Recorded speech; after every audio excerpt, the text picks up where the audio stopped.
እንዴት ከረማችሁ? ሰላም ነው? መልካም።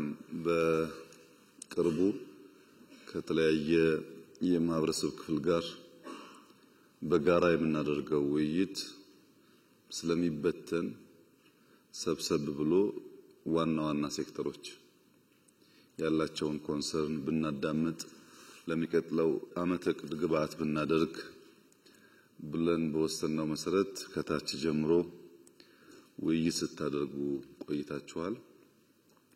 ውይይታችን በጣም ፍሬያማ እንዲሆን የትምህርት ሴክተርን፣ መምህራንን፣ ተማሪዎችን፣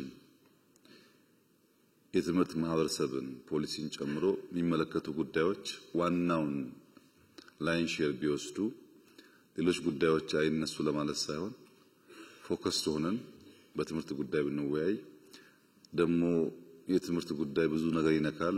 ወደ 30 ሚሊዮን የሚጠጋ ማህበረሰብ ስላለ ውይይቱ ፍሬያማ መሆን አለበት።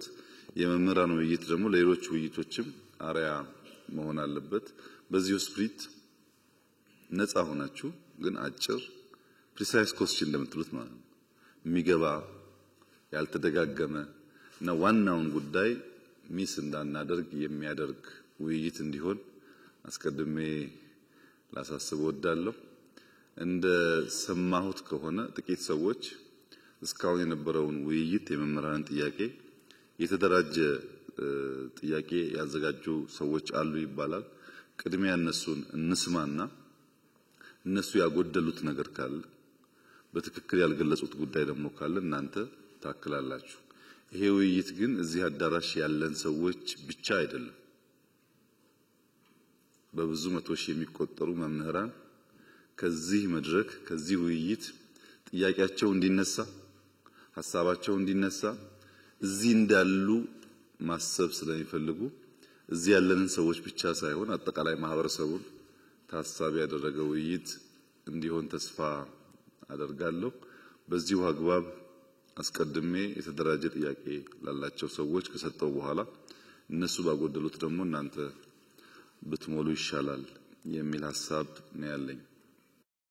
ክቡር ጠቅላይ ሚኒስትር ካለው ውድ ጊዜ ቀንሰው የመምህራን ጥያቄና አስተያየት ሰምተው ምላሽ ለመስጠት በመምጣቱ በመላው የኢትዮጵያ መምህራን ስም ላመስግኖት ፈልጋለሁ። በመቀጠል ትናንት ባየናቸው የልማት ስራዎች ስኬት ለሰጡት አመራርና በአዲስ አበባ ከተማ ደረጃ በከተማ አስተዳደሩ የተከናወኑ ድንቅ ስራዎች የከተማውን ከንቲባ አዳነች አቤቤ ከፍ አድርገን ከርሶ ጋር እናመሰግናለን። ከተማ አስተዳደሩ ለመምህራን በተለይ የሰጠው ትኩረት ለሌሎችም ምሳሌ ይሆናል ከሚል ለርሶም እሳቸውም ቤቱ እንዲያመሰግንልኝ እንዲያጨበጭብልኝ ያያችሁት ስለሆነ ከዚህ ቀጥሎ ሰሞኑን ከታች ጀምሮ ሲወያይ ነበር መምህሩ። እኛም አንድ ቀን ሙሉ ወስደን ስንወያይበት ነው የነበረው። 6 ጉዳዮች ለይተናል። ግን እኔ ሁለቱ ላይ ብቻ አተኩሬ ለማንሳት እፈልጋለሁ። የመጀመሪያው ያው ከአመጣጥም ከምን እንደሚጀምር ገምታለሁ። ክቡር ጠቅላይ ሚኒስትር የደሞዝ ጥቅማጥቅምና ምጣኔ ሀብታዊ ጉዳዮችን የሚመለከት ነው። ስለዚህ ዘርዘር አድርጌ ለማቅረብ ያህል የሙያውን ክብር የሚመጥን የኑሮቱን መቋቋም የሚያስችል የመምህራን ማህበር ያሳተፈና በጥናት ላይ የተመሰረተ ደሞዝ ጭማሪም ሳይሆን ማስተካከያ ከወቅቱ ሁኔታ ጋር የሚል አንዱ በጣም በስፋት ሁሉም በሚባል ደረጃ ያነሱት ጉዳይ ነው። በከፍተኛ ትምህርትም በአጠቃላይ ትምህርትም በነገራችን ላይ እዚህ ተሰባሰብነው ከከፍተኛ ትምህርትና ከአጠቃላይ ትምህርት የመጣን መምህራን ነን። ሌላው ከመኖሪያ ቤት መስሪያ ቦታ ጋር የሚያያዝ ነው። እዚህ ጋር በተለይ የዩኒቨርሲቲ መምህራን ተደጋጋሚ ሲነሳ የነበረ እርሶም የሚገነዘቡት አቅጣጫ የሰጡት የሚመስለኝ ግን በብዙ ቦታ ተግባራዊ ያልተደረገ ጉዳይ አለ። ከቀረጥ ነፃ አገልግሎት ጥያቄ ተነስተዋል። ከትርፍ ሰዓት ክፍያ ጋር ተያይዞ የተነሱ ጥያቄዎች አሉ። ከነፃ ሕክምና ጋርም እንደውም ጡረታ ስንወጣ መምህራን ከደሞዛችን ጋር ቢሆን የሚል ጠንከር ያለ ጥያቄ ቀርቧል። ከፍታ ትምህርት መምህራን የደረጃ እድገት አላቸው፣ ግን እነሱን ተጠቃሚ በሚያደርግ አግባብ የሚታይበት ሁኔታ እነዚህ ጠቅለል ተብሎ የተነሳ ጉዳይ ነው። ቢሆን ተብሎ የተነሳው የታክስ ጣሪያ ቢታይልን ዝቅ ቢደረግ የሚል ነው። በዝቅተኛ ወለድ ብድር ማግኘት ብንችል እስካሁን ያልተፈቀደ ዩኒቨርሲቲ መምህራን ቅድም እንደጠቀስኩት መኖሪያ ቤት ጋር ተያይዘው ያለው የትርፍ ሰዓት ክፍያዎች መሻሻያ የተወሰነ መሻሻያ ተደርጓል። ግን ወቅቱን ያገናዘበ ሁኔታ በሆነ ሁኔታ ቢሻሻልና እሱም ከታክስ ነፃ ቢደረግ የሚል ነው። የቤት አበል ድጎማ ነው የሚከፈለው፣ ሙሉ የቤት ክፍያ አይደለም። ከዛች ድጎማም ቀረጥ ትቀነሳለችና እሷም ብትነሳ የሚል ጠንከር ያለ ሀሳብ ቀርቧል። በአጠቃላይ በሁሉም ደረጃ የጎንዮሽ እርከን ጭማሪ ከቅድመ መደበኛ እስከ አጠቃላይ ትምህርት እንደምናውቀው የጎንዮሽ እርከን ጭማሪ ሰንጠረዥ ሲወጣ ሁለት ዓመት ብሎ ይሄዳል። ግን ምንም ወደ ጎንዮሽ ከቆመ ወደ 10 ምናምን ዓመት ሆኖታል ከ94 ዓመት ወዲህ። እሱም ጠንከር ያለ ጥያቄ አለ። ምክንያቱም ሁሉንም አንድ ቦታ ጠቅልሎ ያስቀመጠ አገልግሎት መሰረት ያደረገ አሰራር ውስጥ ነው ያለነውና ማለት ነው። የመምህራን ማትጊያ ስርዓት ፓኬጅ እንዲዘጋጅ በጥናት ላይ የተመሰረተ ለማለት ያህል ነው። ሴክተራችን ብዙ ጊዜ ከሲቪል ሰርቪስ መመሪያ ጋር አዋጆች፣ ደንቦች ጋር ስለሚታይ የሚመጡ ጥያቄዎችን መመለስ አልተቻለም። የመምህርነትን ሙያ ልዩ ባህሪ እንደጠቀሱት ሰፊው ማህበረሰብ ክፍል 1/3ኛውን ነው የሚይዘው የትምህርት ሴክተሩ። ያን ያገናዘበ የራሱ ከሲቪል ሰርቪስ ኮሚሽን ወጥቶ የራሱ የመምህራን ኮሚሽን ቲቸር ሰርቪስ ኮሚሽን እንዲቋቋም ይሄ እንደዚህ ዓመት ሆኖታል ጥያቄው ቀረበውና እሱ ቢታይልን ነው አንዱ። ሌላው በዚህ ስር ያነሳ ነው የመምህራን ልጆች ከትምህርት ቤት ክፍያ ነፃ የሚለው ነው። አንድ ሰው ሰርቪስ ከሚሰጥበት ተቋም ለሰርቪስ ክፍያ ማድረግ የለበትም። ስለዚህ ከመደበኛ ጀምሮ እስከ ዩኒቨርሲቲ ድረስ የመምህራን ልጆች ከትምህርት ቤት ክፍያ ወይም ኮስት ሼሪንግ ነፃ የሚሆኑበት ሁኔታ ቢታይልን የሚል በጣም በስፋት ተነስተዋል። ሁለተኛ ማነሳው ከትምህርት ግብዓትና መሰረተ ልማት ጉዳዮች ጋር የተያያዘውን ነው። የትምህርት ግብዓትና መሰረተ ልማት እንደሚታወቀው እኛ የትምህርት መረጃ መሳሪያ ብለን የምናነሳቸው ለትምህርት ጥራት መሻሻል ከፍተኛ ሚና ይጫወታሉ። ስለዚህ ከፍተኛ ትኩረት ይሻል። ሁላችንም እንደምናውቀው በርሶ አነሳሽነት የትምህርት ለትውልድ ንቅናቄን መሰረት አድርጎ ከፍተኛ በቢሊዮን የሚቆጠር ንቅናቄ ተደርጓል። ይሄ የተጀመረው ጥሩ ጅምር ከማዕከል ጀምሮ እስከ ትምህርት ቤት በተጠናከረ ባልተቆራረጠ ሁኔታ እንዲቀጥል በእኛም በኩል የጎ ፐብሊክ ፈንድ ኤጁኬሽን የሚል ካምፔን ዓለም አቀፍ ካምፔን አለ። እሱን ጎን ለጎን እያስከነው ነው። ይሄ ተጠናክሮ እንዲቀጥል ለማንሳት ነው።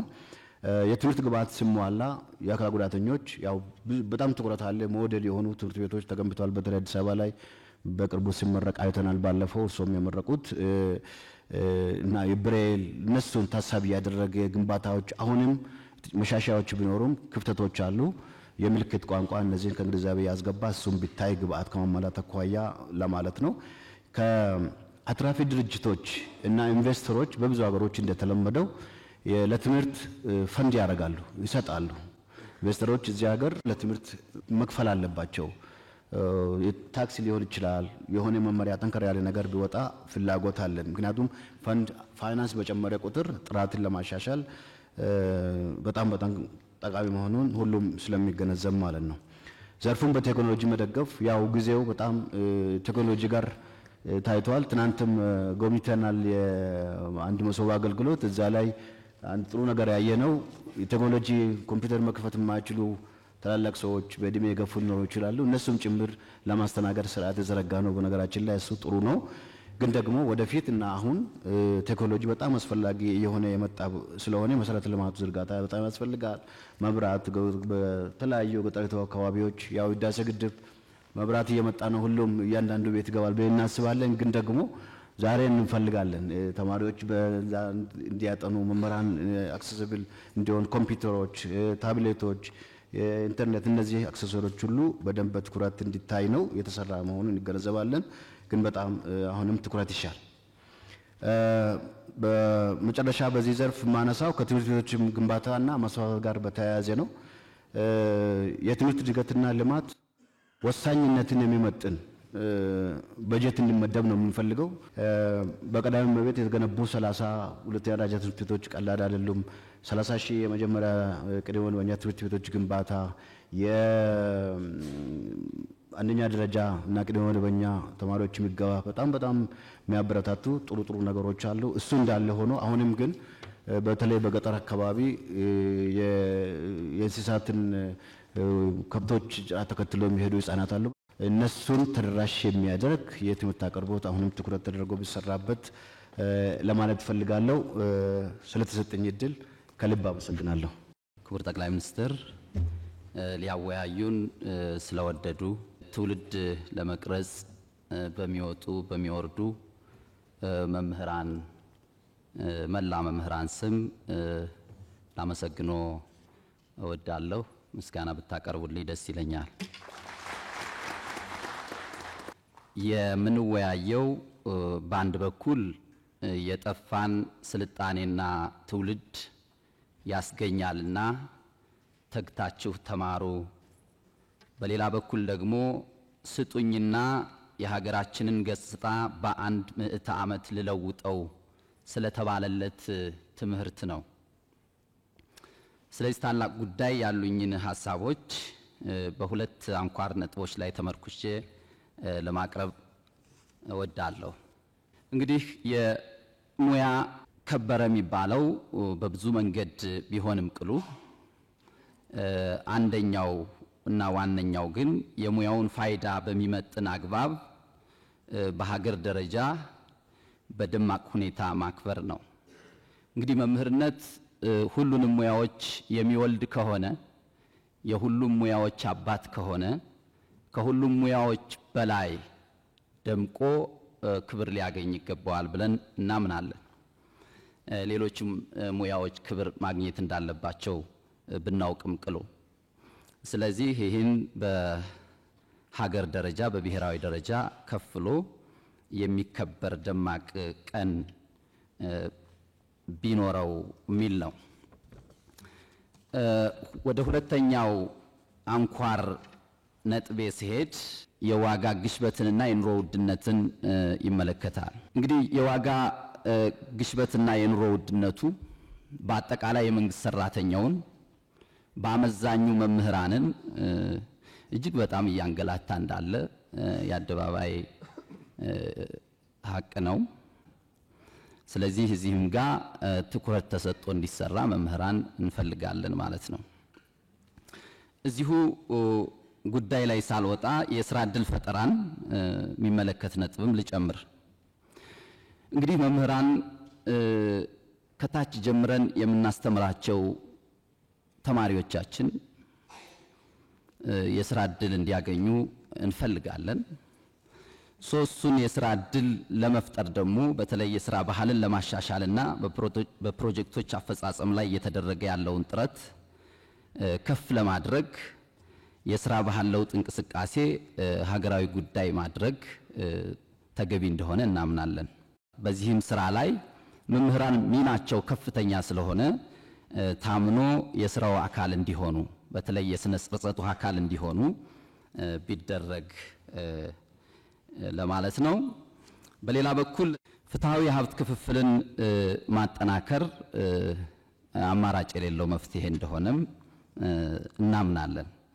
ስለዚህ በሀገር ደረጃ ፍትሃዊ የሀብት ክፍፍል እንዲኖር በዛ የሀብት ክፍፍል ሂደትም መምህራን በስራቸው ልክ በተሰጣቸው ተልዕኮ ልክ እና በሚወጡት ኃላፊነት ልክ የሀብት ክፍፍሉ ተጠቃሚ እንዲሆኑ ማድረግ ቢቻል ነው።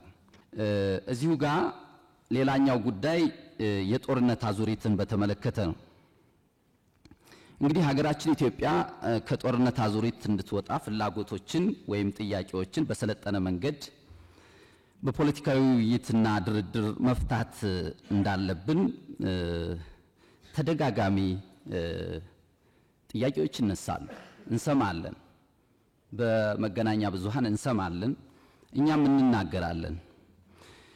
ነገር ግን ጦርነቱ ላይ እንደጨከነው ሁሉ የትኛውም ወገን ጦርነት ላይ የገባ የትኛውም ወገን ጦርነቱ ላይ የጨከነውን ያህል ሰላሙ ላይ መጨከን አለበት። ጦርነቱ ላይ የጨከነውን ያህል ብቻ ሳይሆን ጦርነቱን ምንድነው ለማካሄድ ከጨከነበት በላይ ለሰላም መጨከን አለበት ብለን እናስባለን እኛ መምህራን። እና የሀገራችን ሰዎች ቀደምቶቹ እንዲህ ይላሉ አሉ ህዝብንና ሀገርን የትኛውም እብሪተኛ እንዳያጠቃ ብትሽቱ ጥርሳችሁን ነክሳችሁ ችላችሁ የእርቅንና የመዋሃድን መንገድ ምረጡ ነው።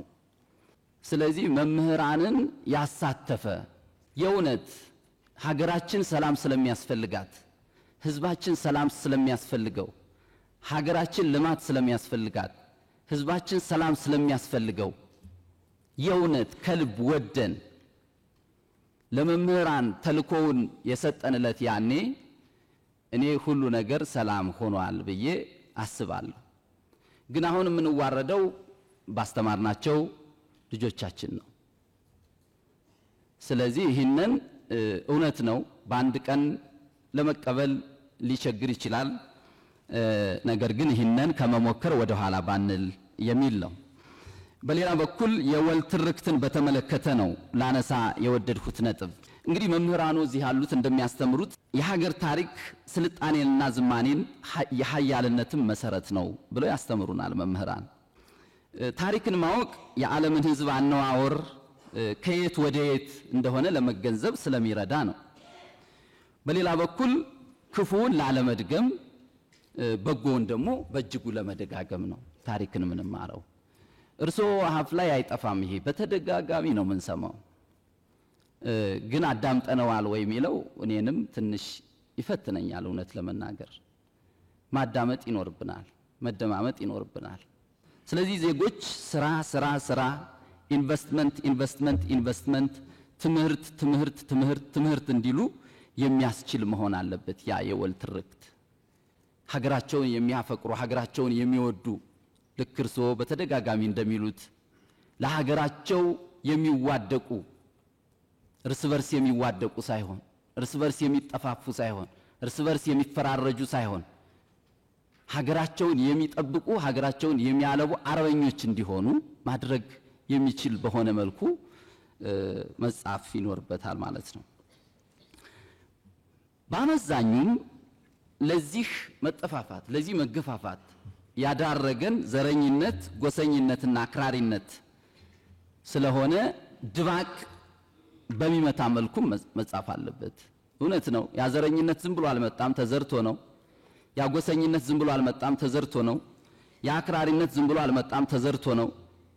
ያ ዘር ግን መምከን አለበት። የሚመክነው ደግሞ በዛ ችለን በመናደርገው የወል ትርክት ነው ብለን እኛ መምህራን እናምናለን ማለት ነው። ይህን ካልኩ ዘንዳ እንግዲህ ከአንኳር ጉዳይ ላይ የመጨረሻ ማደርገው ብሔራዊ ጥቅምን ነው። ስለዚህ ብሔራዊ ጥቅምን በተመለከተ የውስጥና የውጭ ዲፕሎማሲን ብሔራዊ ጥቅምን በሚያረጋግጥ አኳኋን የተጀመረውን ስራ በማጠናከር የትውልዱን የባህር በር ጥያቄ የቀጠናውን ዘላቂ ሰላም በሚያስጠብቅ መልኩ መረጃና ማስረጃን መሰረት ባደረገ ዲፕሎማሲ ላይ አተኩሮ መመለስ ቢቻል። በአጠቃላይ መንግስቱ ለመምህራን ለሰጠው ክብር እና የመፍትሄው አካል እንድንሆን ይህን የውይይት ጉባኤ ስለከፈቱልን ከልብ አመሰግናለሁ። ክብረት ይስጥልን። የኢፌዴሪ ጠቅላይ ሚኒስትር ክቡር ዶክተር አብይ አህመድ ከኢትዮጵያ መምህራን ምክክር በኋላ በፌዴራል መንግስት የሚመለሱ ጥያቄዎችን ምላሽ ለመስጠት ከፊታችን ስለተገኙ እናመሰግናለን። እኔም ማነሳቸው ጥያቄዎች በሁለት መሰረታዊ ጉዳይ ነው። አንደኛው ማህበራዊ ጉዳዮች ላይ፣ ሁለተኛ የመልካም አስተዳደር ጉዳዮች ላይ ነው። እነሱን ጥር አድርጌ ለማቅረብ ሞክራለሁ። የተለያዩ ሀገራዊ ፖሊሲዎች ሲቀረጹ የመምህራን ተሳትፎ ማነስ፣ ሰላምና የመምህራን የሥራ ቦታ ደህንነት አለመኖር፣ ቀጥሎ በመምህራን ስም የሚቋቋም ባንክና ሆስፒታል አለመኖር፣ የመምህራን ባንክ መቋቋም፣ የግንባታ ድጋፍ መደረግ ቢችል የሚሉ ጥያቄዎች። በሁለተኛ ደረጃ የማነሳው ደግሞ የመልካም አስተዳደርን በተመለከተ በየደረጃው ያለው የመምህራን ማህበር ሚና ከሚሰራው አኳያ የመምህራን ማህበር በየደረጃው በሀገር አቀፍ በዩኒቨርሲቲዎች በኮሌጆች ብሎም በአጠቃላይ ትምህርት ያለው ተሳትፎ እና ኢንጌጅመንት እንዲኖረው ማዕቀፍ በፌደራል ደረጃ ቢዘረጋና ወደፊትስ ምን ቦታ ይዞ የጥያቄዎች እንደሚመልስ ቢደረግ። ቀጥሎ ያለ መምህራን ፍቃድ ለልዩ ልዩ ልማት ተግባራት መዋጮ ከደሞዝ መቆረጥ።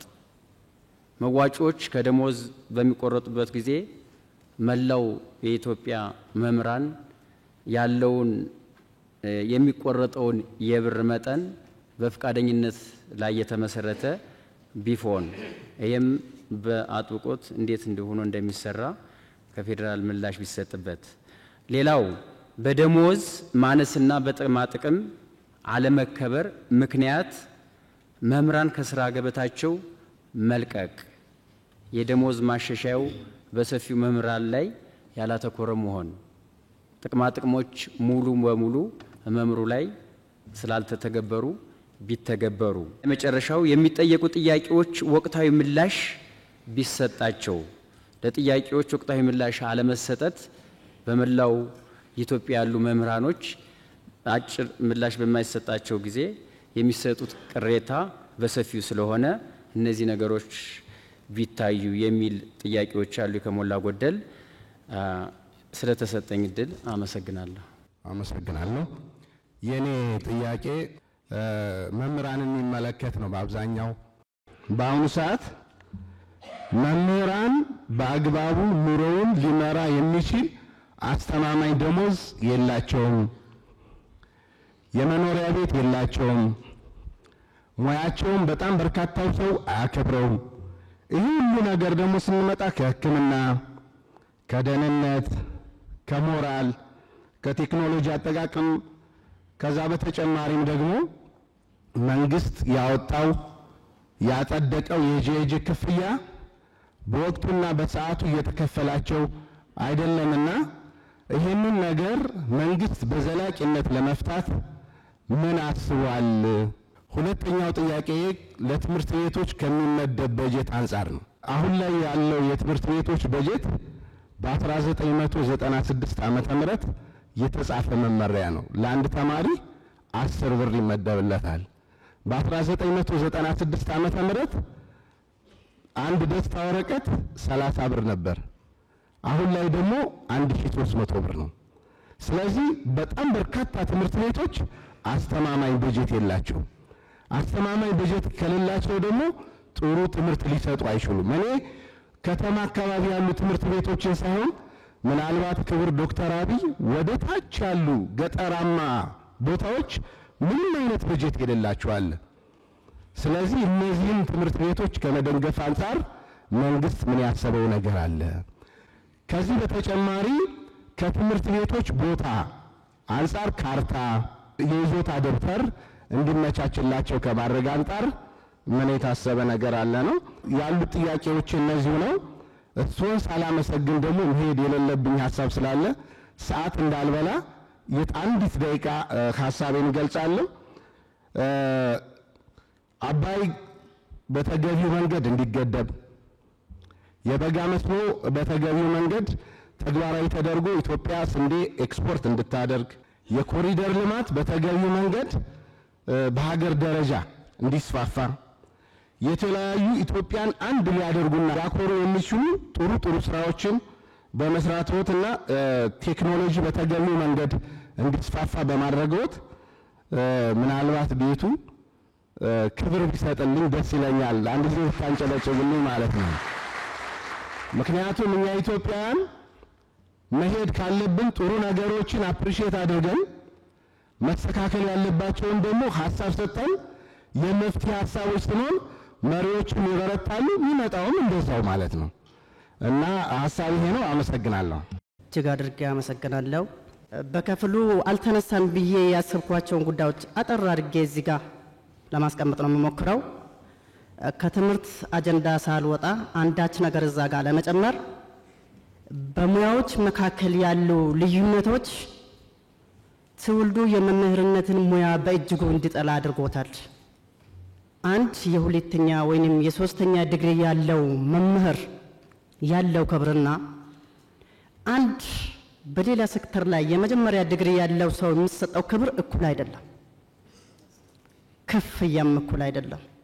በተለይ ክፍያም በተመለከተ ሌላኛው ደግሞ በመሰረተ ልማቶች አካባቢ ትናንት ተዘዋውረን በአዲስ አበባ መስተዳድር አካባቢ ያየናቸው ደስ ብሎናል። በእውነት እኔ እንደራሴ ኢትዮጵያ ውስጥ ያለውም አልመሰለኝም።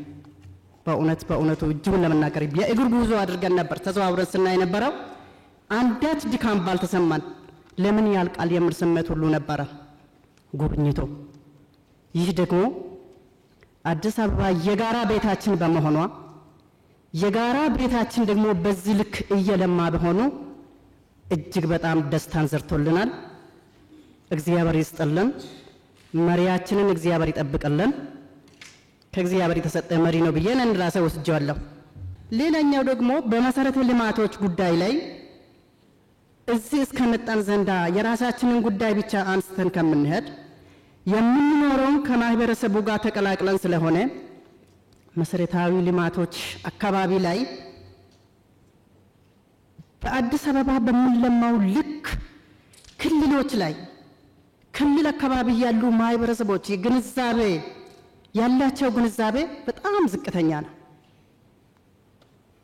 በዚህ ተዋረድ በየደረጃው ያሉ አመራሮች ከላይ ቢያዙልን እውነተኛ አሁን ባለንበት አካባቢ ላይ ሆነን ስናይ እነዚህ አዲስ አበባ ላይ የሚደረጉ መሰረተ ልማቶች እንዴት በፈጠነ ሁኔታ መሄድ አለባቸው? አመራሮቹስ የበጀት አጠቃቀማቸውን እንዴት ማስተካከል አለባቸው? ማህበረሰብን እንዴት አነቃቅተው ነው?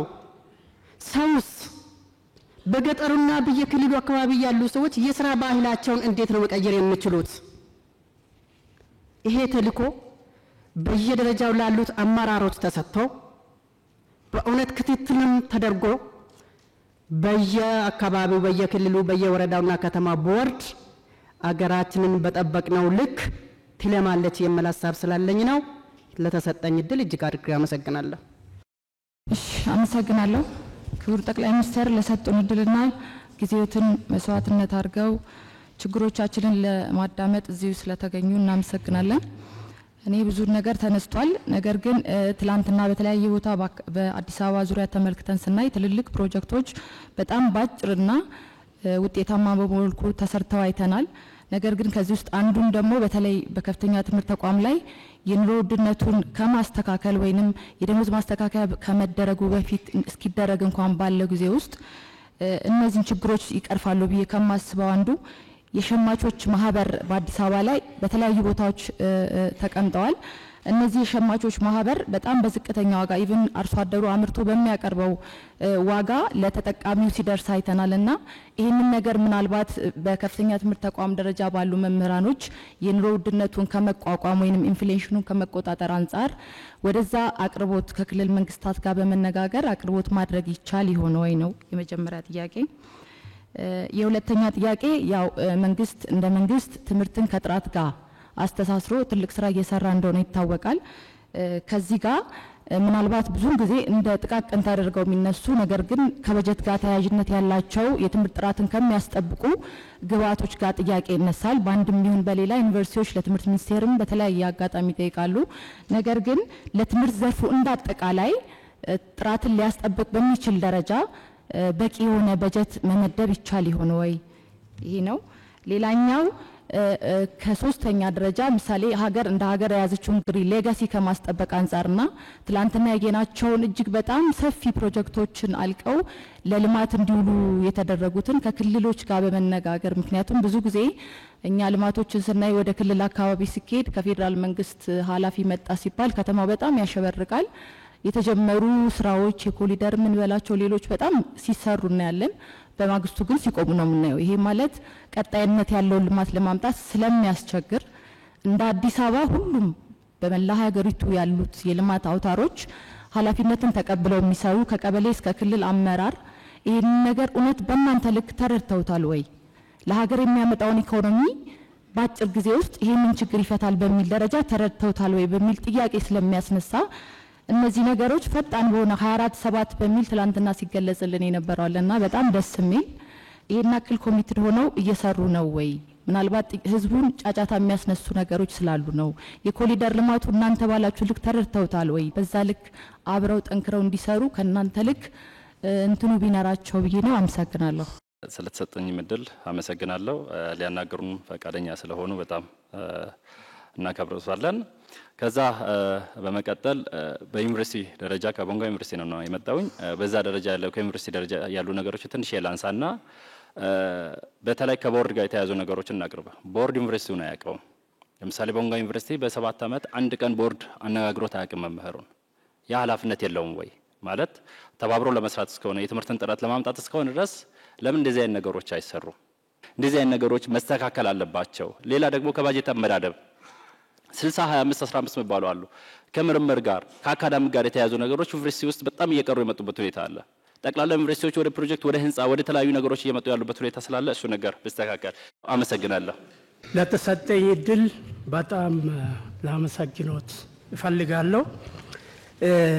ጊዜ ለመጠቀም ቀጥታ ወደ ጥያቄ መግባት እፈልጋለሁ።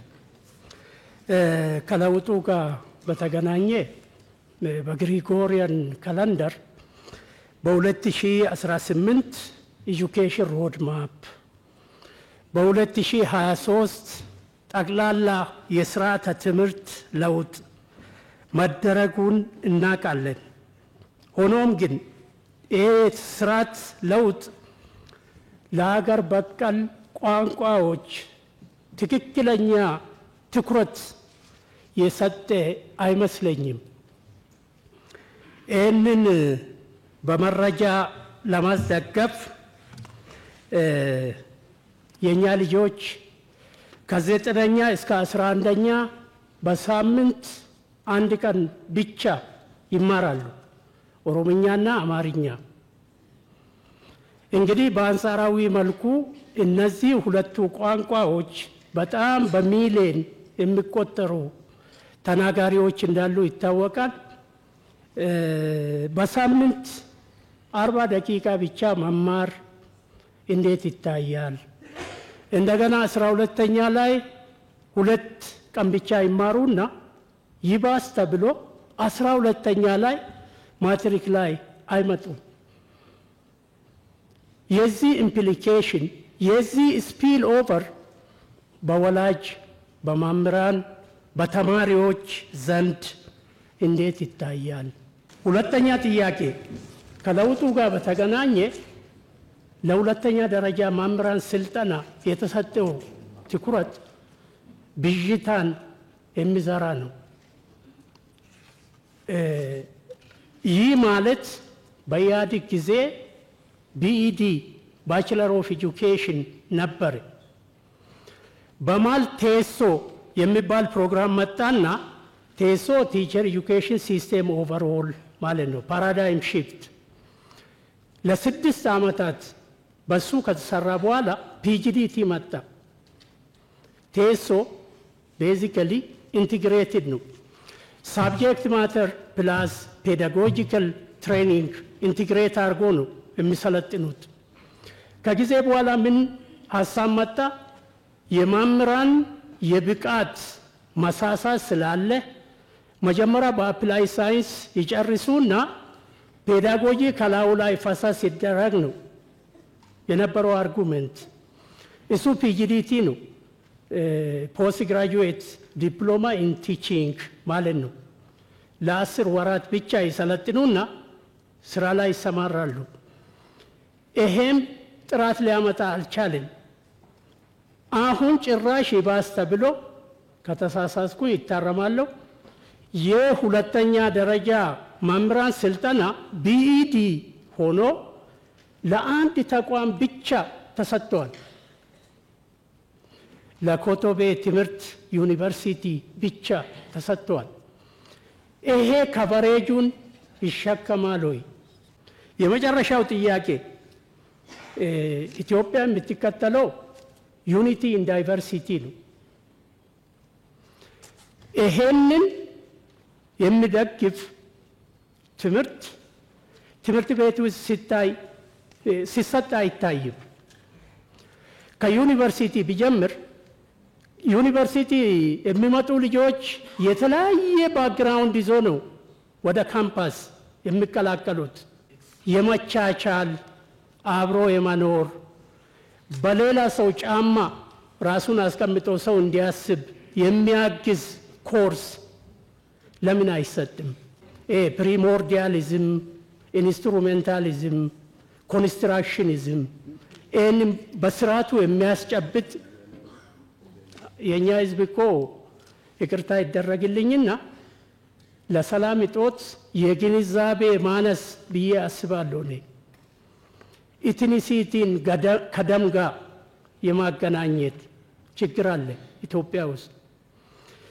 ሶሻል ኮንስትራክትስ ኢትኒሲቲ፣ ላንጉዌጅ፣ ሪሊጅን፣ ትራዲሽንስ ኤክስትራ ሶሻል ኮንስትራክት መሆናቸውን ከደም ጋር እንደማይገናኙ ሰውን ብናስተምር የሰው ልጅ ስር መሰረቱ ከአንድ ቦታ ከአዳምና ከሔዋን መሆኑን በሙስሊሙ ከአዳምና ከሐዋ መሆኑን ብናስተምር የተሻለ አስተሳሰብ የተሻለ አረዳድ ያለው ዜጋ ማውጣት ይቻላል የሚል ሀሳብ አለኝ። አመሰግናለሁ። ትላንትና በፊት በውይይት ነበርና እኛ ውይይት ስናይ የተነሳ ጥያቄዎችና ብዙ ልዩነት እንዳለ አይተናል። ለምሳሌ ሀገራችን አንድ ሀገርነት ግን አሰራር ልዩነት እንዳለ ትላንትና ተረድናል። ለምሳሌ አንዳንድ ከተማ አንዳንድ ቦታ መምህራን 65% መሬት ወይም ቤት መኖሪያ እንዳለ ተገለጽናል ወይም አይተናል። የኛ ክልል 5% ወይም 10% አይደርስም። ስለዚህ አሁን እኩል ፖሊስ ሆኖ ወደ ታች መውረድ አለበት ብዬ አምናልና እናመሰግናለን። አመሰግናለሁኝ ክቡር ጠቅላይ ሚኒስትር። አልተነሱም ብዬ የማስባቸው ጥያቄዎችን ለማንሳት እሞክራለሁኝ።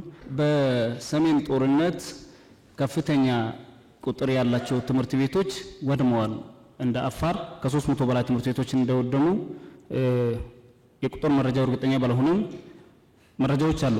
እነዛ ትምህርት ቤቶችን መልሶ የመጠገንም ሆነ የመገንባት ስራዎች ላይ ጅማሮች አሉ። አሁንም 5 ህዳር ላይ ይሁን ክቡር የትምህርት ሚኒስትር በተገኙበት ሰመራ ላይ በነበረው ጉባኤ ላይ 5 ትምህርት ቤቶች ለክልሉ ተሰጥቶ እየተገነቡ እንደሆነ ተነስቶ ነበረ።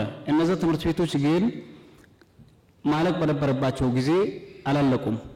ይሄም የክልሉ ችግር እንደሆነ እናምናለን።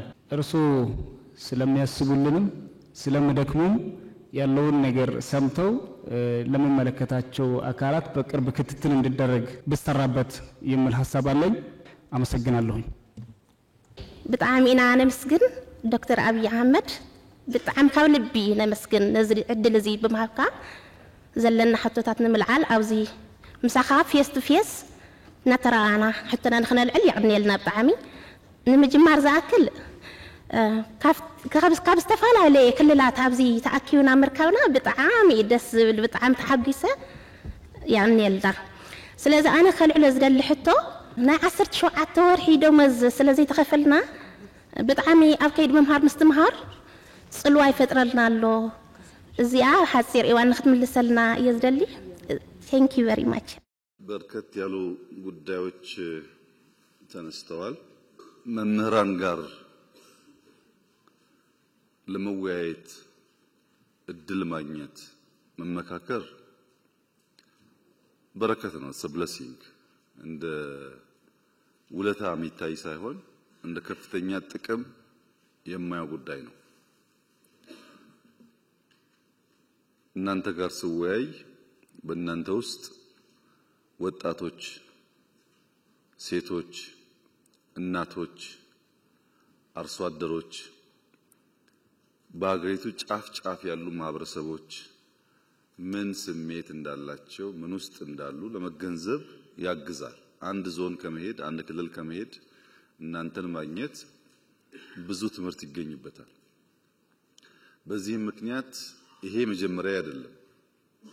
መምህራን ሳወያይ መጀመሪያ አይደለም። መጀመሪያ 2000 ገደማ ከሃይ ስኩልም ከዩኒቨርሲቲም ተቀላቅለው አይ ተደባለቅን ሲባል ደግሞ ሃይ ስኩል ለብቻ ዩኒቨርሲቲ ለብቻ ዩኒቨርሲቲ ፕሬዝዳንቶች ለብቻ አወያይቼ አውቃለሁ እና አዲስ አይደለም። ከዚህ ቀደምም ተምሬበታለሁ። ዛሬም ብዙ ነገር አይቼበታለሁ። ወደፊትም እድል ካገኘን እንዲሁ እየተመካከር እየተወያየን እንሄዳለን። ማስረሻ የሚባል መምህር ነበረኝ፣ የማትስ መምህር። ሁል ጊዜ ለርኒንግ ባይ ኢንኳየሪ ይላል። ለማወቅ ከፈለክ ጠይቅ ይላል።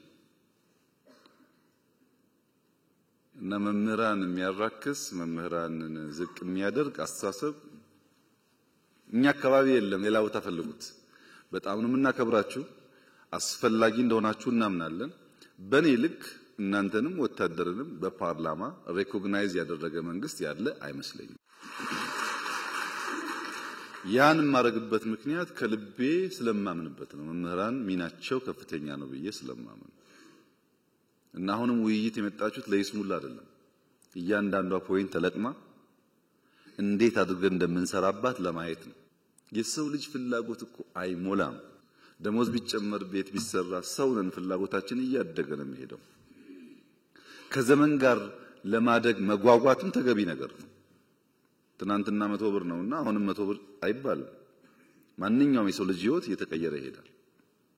ለዚህ ነው ፋክት ላይ ባላንስ እያደረጉ መሄድ ኢምፖርታንት የሚሆነው።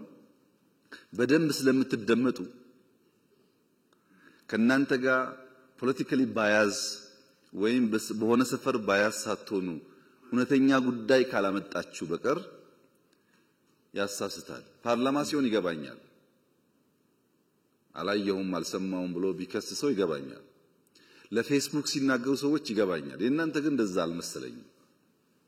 እና ትንሽ ሚዛን እየጠበቁ መነጋገር ጠቃሚ ይሆናል። የእናንተ ሐሳቦች በርካታዎቹ ለፖሊሲ ግብአት ስለሚሆኑ የመጀመሪያው ሐሳቤ ያለንበትን ዘመን መረዳት ማወቅ ያስፈልጋል። ዘመን በቅጡ ካልተረዳን ዘመን ልንዋጅ አንችልም፣ ትውልድ ማስመለጥ ደግሞ አንችልም። ምን ውስጥ ነው ያለነው? የኛ አያቶች የነበሩበት ዓለም የራሱ ዓለም ነው፣ ይክፋም ይልማም። የኛ አባቶች የነበሩበት ዓለም የራሱ ዓለም ነው፣ ይክፋም ይልማም። የኛ ዓለም ሌላ ዓለም ነው። ምን ውስጥ ነው ያለነው? እንዴት እንንቃ? እንዴት እንከተል? ምንድነው ያለው ቻሌንጅ ብለን ካልተገነዘብን እንቸገራለን።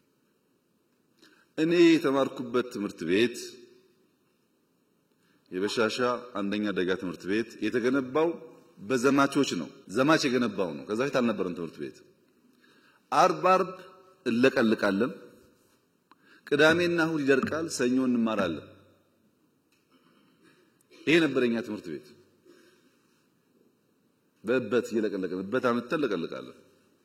አሁን ጥያቄው ሶላር ኢነርጂ የለም ከሆነ፣ አሁን ጥያቄው ኮምፒውተር የለም ከሆነ ፕሮግረስ አለ ማለት ነው። እንኳን ጠየቃችሁ ያንም ማግኘት አለብን። ትክክል ነው። ስናወዳደር ግን በሚዛን ይሁን። አሁን ያለውን ለማሳነስ የሌለ ድሮ አንናገር ነው። የሌለ ድሮ ምን ያደርጋል? ለምንድነው ይሄን ማነሳው? መምህራን ስለሆናችሁ፣ ሎጂክ ስለሚገባችሁ፣ እውነት ስለሚገባችሁ ነው። በሆነ ጊዜ እውነትና ዕውቀት የነገሱበት ሲዝን ዘመን ነበረ። እውነትና ዕውቀት የነገሱበት ሲዝን ማህበረሰብ ጨክኖ ተሰብስቦ ሰርቶ ሀገር ሰርቷል። ለምሳሌ በሁለተኛ ዓለም ጦርነት ኦስትሪያ ቬና ወይም ዋይን የምትባለው ከተማ ኦልሞስት ፈርሳለች። ኦስትሪያ በጣም ቀዝቃዛ ነው። ይሄ ዊንተር ሲዝኑ በረዶ በጣም ቀዝቃዛ ነው። እንኳን ለስራ ለመራመድም አይሆንም። በቂ ሂተር በሌለበት በቂ ቤት በሌለበት የጨከኑ የዛን ዘመን ሰዎች ቀንና ማታ ሰርተው ያኔ አይደለም ዛሬ የምታስቀና ከተማ ሆናለች ቪየና። ያ ትውልድ ልጅ ይሸከማል፣ ድንጋይ ይሸከማል፣ ሀገር ይሰራል። ያ አባት ሲሰራ ያየ ልጅ እንደ አባቱ ባይሰቃይም በተሻለ ሁኔታ የተሻለ ሀገር ይረከባል። ኦስትሪያ ደግሞ ተውና ኖርዌይ ሰዱ። ኖርዌይ ከ6 ወር በላይ በነሱ አባባል 9 ወር ሙሉ ጨለማ ነው፣ በረዶ ጨለማ ነው።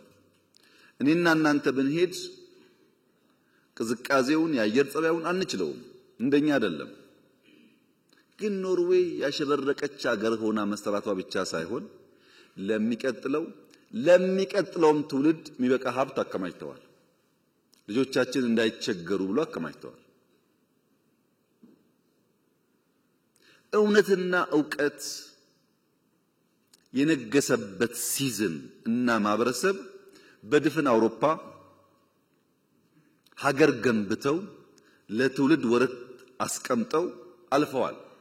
ኢትዮጵያ ውስጥ እውነትና ዕውቀት መስፈሪያ እንዲሆኑ ትክክል እንዲሆኑ መምህራን ካልሰሩ ማንም ሰው አይሰራም። እውነትና ዕውቀት ደግሞ ፈታኝ ናቸው፣ ዋጋ ያስከፍላሉ። እውነት ዝም ብላ የምትገኝ አይደለችም፣ ታስከፍላለች ዋጋ። ዕውቀት ዝም ብሎ የሚገኝ አይደለም፣ ታውቃላችሁ፣ ብዙ መድከም ይፈልጋል። በቀላሉ ማደግ መለወጥ የሚሹ ሰዎች ዕውቀትና እውነትን ገፍተው የቀለለውን ነገር ይወስዳሉ። የለም የቀለለውና አቋራጩ ጥፋት ያመጣል። ቢከብድም እንኳ ታሪክ መቀየር ያለብን እኛንን ብለን እንድንነሳ የአንበሳውን ድርሻ መውሰድ ያለበት መምህር ነው። መምህር ግን ሲፈጥረው እዚህ ጋር የተጻፈለት ነገር ትውልድ መስራት፣ መድከም፣ መስጠት ነው። ወታደርም እንደዚሁ ነው። ምንም ደሞዝ ቢከፈል ለመምህር እንዴት ሊበቃ ይችላል? ሊበቃ እኮ አይችልም። ስራችሁ 90% መስጠት ነው። ለመኖር ብትቀበሉ እናንተ የተፈጠራችሁት 90% ለመስጠት ነው። በተለይ እንደ ኢትዮጵያ ያለ ከእውነትና ዕውቀት የራቀ ማህበረሰብ ደግሞ ሲኖር የመምህራን ሚና አብዛኛው መስጠት ነው። አሁን ያለንበት ዘመንስ ውሸትና ጩኸት የነገሰበት ነው። ውሸትና ጩኸት ደግሞ አይሰሩም ብቻ ሳይሆን የተሰራ ያፈርሳሉ። ፖስት ትሩዝ የሚባለው ዘመን፣ ድህረ እውነት የሚባለው ዘመን ዋነኛ ዓላማው ምንድነው? ፖስት ትሩዝ ማለት ዋነኛ ዓላማው ፐርፐዝ የሌለው ዓላማ የሌለው ከዕለት ጉርስ ከእፍታ ተሻግሮ ማሰብ ማየት የማይችል ትውልድ መፍጠር ማለት ነው። ፖስት ትሩዝ እንደሱ ነው። ውሸት ውሸት ውሸት፣ ምንም ኮንሲኩዌንሻል የሆነ ሐሳብ የለም፣ ሲኩዌንሻል የሆነ ኖሌጅ የለም፣ ሀ ተብሎ ሁ የለም። ሁሌ ሀ ነው፣ ሁሌ ጩኸት ነው። ሲሰባሰብ አንድ ግብ የሚያሳካ ነገር የለውም። ፖስት ትሩዝ ሎጂክ የቀነሰ ማለት ነው። ሪዝኒንግ የቀነሰ ማለት ነው። ፋክት የቀነሰ ማለት ነው። ኢሞሽንን ከፍ ያደረገ ማለት ነው። ምን ብናገር ነው ሞቅ ሞቅ የሚለው? በፖስት ትሩዝ ዓለም ውስጥ ኢሞሽን በገነነበት ፋክት በቀነሰበት ዓለም ውስጥ መምህራን እንኳን የፋክት ጉዳይ የሚገዳቸው ሆኖ ካልቆሙ ነገር ይበላሻል። ዕውቀት ምንድነው? ዕውቀት የሚባለው ዳታ ኮሌክሽን የሚባለው ጉዳይ አንደኛው ካለፈው መማር አለብን። ለምሳሌ ፖለቲከኞች ኦኬ ኃይለ ሥላሴ እንዴት ወደቁ? ደርግ እንዴት አድርጎ ነው የጣላቸው? ምን ችግር ነበረበት? ደርግ ንጉሱን ሲጥል ምንድነው ያበላሸው ነገር? እሺ ኢህአዴግ የሚባለውስ እንዴት መጥቶ ደርግን አሸነፈው? ከዛ ያሁኑስ እንዴት መጣ? እቺን እንኳን ለመማር ዝግጁ ካልሆኑ ደርግ ያደረገውን ለመድገም ኢህአዴግ ያደረገውን ለመድገም እኛ ያደረግነውን ለመድገም ከሆነ እንዴት ይሆናል? ከታሪክ መማር ማለት ትናንት ያለፈውን ነገር በወጉ ባያስ ሳይሆኑ ጀጅመንታል ሳይሆኑ መፈተሽ ማለት ነው። ለምሳሌ ትናንት ቤተ መንግስት ጎብኝታችኋል። እኔ እዚህ ቢሮ ስመጣ ያኛውን ቤተ መንግስት ተውት፣ ይሄ ያለውበት ቦታ ምነግራችሁ 100% እውነት ነው። ከዚህ ወጣችሁ 5 ደቂቃ ወክ ብታረጉ ሽንት ቤት የምታገኙት ልክ እንደ ከተማ ውስጥ እንዳለ ቆሻሻ ቦታ እንደዛው መሄድ አትችሉም። በጣም የቆሸሸ በጣም የሚያስጠላ ግቢ ነው። ይሄንን ከሰራን በኋላ እንደምታውቁት ይሄንን ግቢ የሰራነው ለምነን ነው። ከምንም የታዝነቲንግ ቱዱ ከመንግስት በጀት ጋር እዚህ ግን 1 ሚሊዮን ሰው ነው በአመት የጎበኘው ዩኒቲ ፓርክ። ብር አገኘን፣ በእኛ ብር ፈረንሳዮች አገዙን፣ ፕራይቬት ሴክተር ጨመርንና ታች ደግሞ ሄደን ገነባን። ምን ገነባን? ታች ቪዲዮ አይታችሁ ከሆነ መድገም አያስፈልግም። ሰው የጠላት ገንዘብ እንኳን ቢሆን እንደዛ አድርጎ አይጥልም። እንኳን የራሱን የሀገሩን ታሪክ ተውና የጠላት እንኳን ቢሆን ከማረከ በኋላ ወልወል አድርጎ ይጠቀምበታል። ይሄ ግን የኛ ሀብት ነው። እዛ ያያችሁት ወርቅ እኮ የማንም መንግስት ወርቅ አይደለም፣ የኢትዮጵያ ወርቅ ነው። ወርቅ ይዞ የነገሰ እኮ የለም፣ ነክሶ ነው ወርቅ ያገኘው። እንዴት ሰው የራሱን ታሪክና ሀብት አቆሽሾ ይጥላል? ትክክል አይደለም። እዛ ታሪክ ውስጥ የማይመች ጉዳይ ሊኖር ይችላል፣ እንማርበታለን። ታሪክ ነው፣ አንቀይረውም።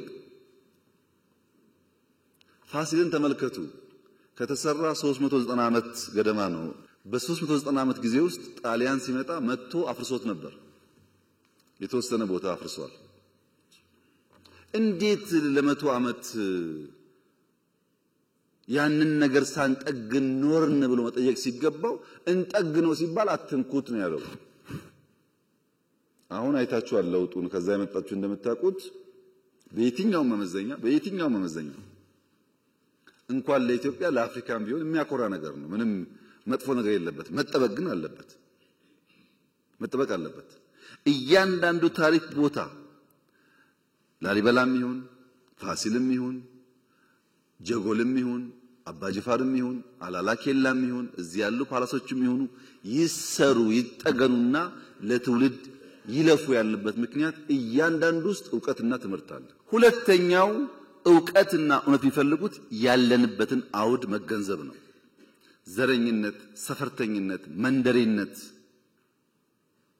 የተንሰራፋበት ብቻ ሳይሆን እንደ ካንሰር ሴል ነው ራሱን በራሱ እያዋለደ የሚሄደው። ባይዘወይ ሰዎች ዘረኝነት ሲባል ይሄ የኦሮሞ አማራ ወይም ጉራጌ ወላይታ ይመስላችኋል? እንደዛ አይደለም። ዘረኝነት ማለት በኦሮሚያ ብትወስዱት ጅማ፣ አርሲ፣ ወለጋ የሚባል በሽታ አለ። ወለጋ ብትሄዱ ሆሮ፣ ቄለም የሚባል በሽታ አለ። ከወለጋ የመጡ ያውቁታል። ጅማ ብትሄዱ ከጌራ ከምናምን ከሊሙ የሚባል በሽታ አለ። አያልቅም። እዛም ጌራ ከተገባ በኋላም አለው። ሰው አስተሳሰቡ አመለካከቱ እየጠበበ የሰውን ክብርና ቫልዩ እያወረደ የሰው ክብርና ቫልዩ ደግሞ ሲወርድ እኔም ወርዳለሁ ብሎ የማያስብ መሆኑ። አንተ ዝቅ እያረክ አንተ እያዋረድክ ልትከብር አትችልም። ግድ የለም ሰብሰብ ብለን ቋንቋ ይለያያል፣ እውነት ነው። ፍላጎት ይለያያል፣ እውነት ነው። ጾታ ይለያያል፣ እውነት ነው። ጂኦግራፊያችን ይለያያል፣ እውነት ነው። እነዚህን ተቀብለን ደግሞ አንድ የሚያደርገን በርካታ ቫልዩስ ስላሉ በእነሱ ጥላ ስር አብረን ሀገርን እንስራ፣ ኤግዚስት እናድርግ። አሁን ያለው ዘመን ሰርቫይቫል በራሱ ከባድ ችግር ስለሆነ መሰብሰብ ያስፈልጋል ብሎ ማመን አለበት ሰው። ሶስተኛው ጉዳይ ግን ታሪክን ማወቅ አሁን ያለውን ችግር መገንዘብ ብቻ ሳይሆን መጪውን ዘመንም በተወሰነ ደረጃ መገንዘብና ለዛ መዘጋጀት ያስፈልጋል። ለምሳሌ ሳይንስ ሙዚየም ያያችሁት አርቲፊሻል ኢንተለጀንሱም ኤሮዳይናሚክሱም ስፔስ ላይ ያያችሁት አውሮፕላን ላይ ያያችሁት ገና የዛሬ 20 30 ዓመት ዓለም ይጠቀምባቸው ቴክኖሎጂዎች እኮ እዛ ውስጥ አሉ። ለምሳሌ ኤርባስ ገና በ2050 ነው አየር ላይ የሚውለው። እኔና እናንተ አልታደልንም። ልጆቻችን ግን እሱን እያዩ ማደግ አለባቸው። ብርቅ መሆን የለበትም። ትናንት ያያችሁት አብዛኛው ነገር እዚህ አካባቢ ያለው ሂስቶሪካል ነገሩ ጫካን ጨምሮ በበጀት የሚሰራ ስራ አይደለም። ለምን ገረማችሁ? እንደና እንደናንተ የተሰባበረ ሀገር የወሰዱ ሰዎች እኮ ወርቃቸውን አውጥተው የትዳር ቀለበታቸውን ሰጥተው ጸጉራቸውን ቆርጠው ሽጠው ለሀገሬ ልማቱ ይዋል ብለው እኮ የገነቡ ሀገራት ታውቃላችሁ። ታሪክ ከእናንተ በላይ ማን ያውቃል? አሉ እኮ ሀገራት በቃ ደህንነት ልመና ይበቃናል፣ ያለንን ሰጥተን ተክተን ልጆቻችን ከልመና ይውጡ ያሉ እኮ አሉ። መወሰን አለብን። የተረከብነው ሀገር ዕዳ፣ ደህንነት፣ ችግር የተከፋፈለ ነው። እሱን ደጋግመን ብናወራ ውጤት የለውም።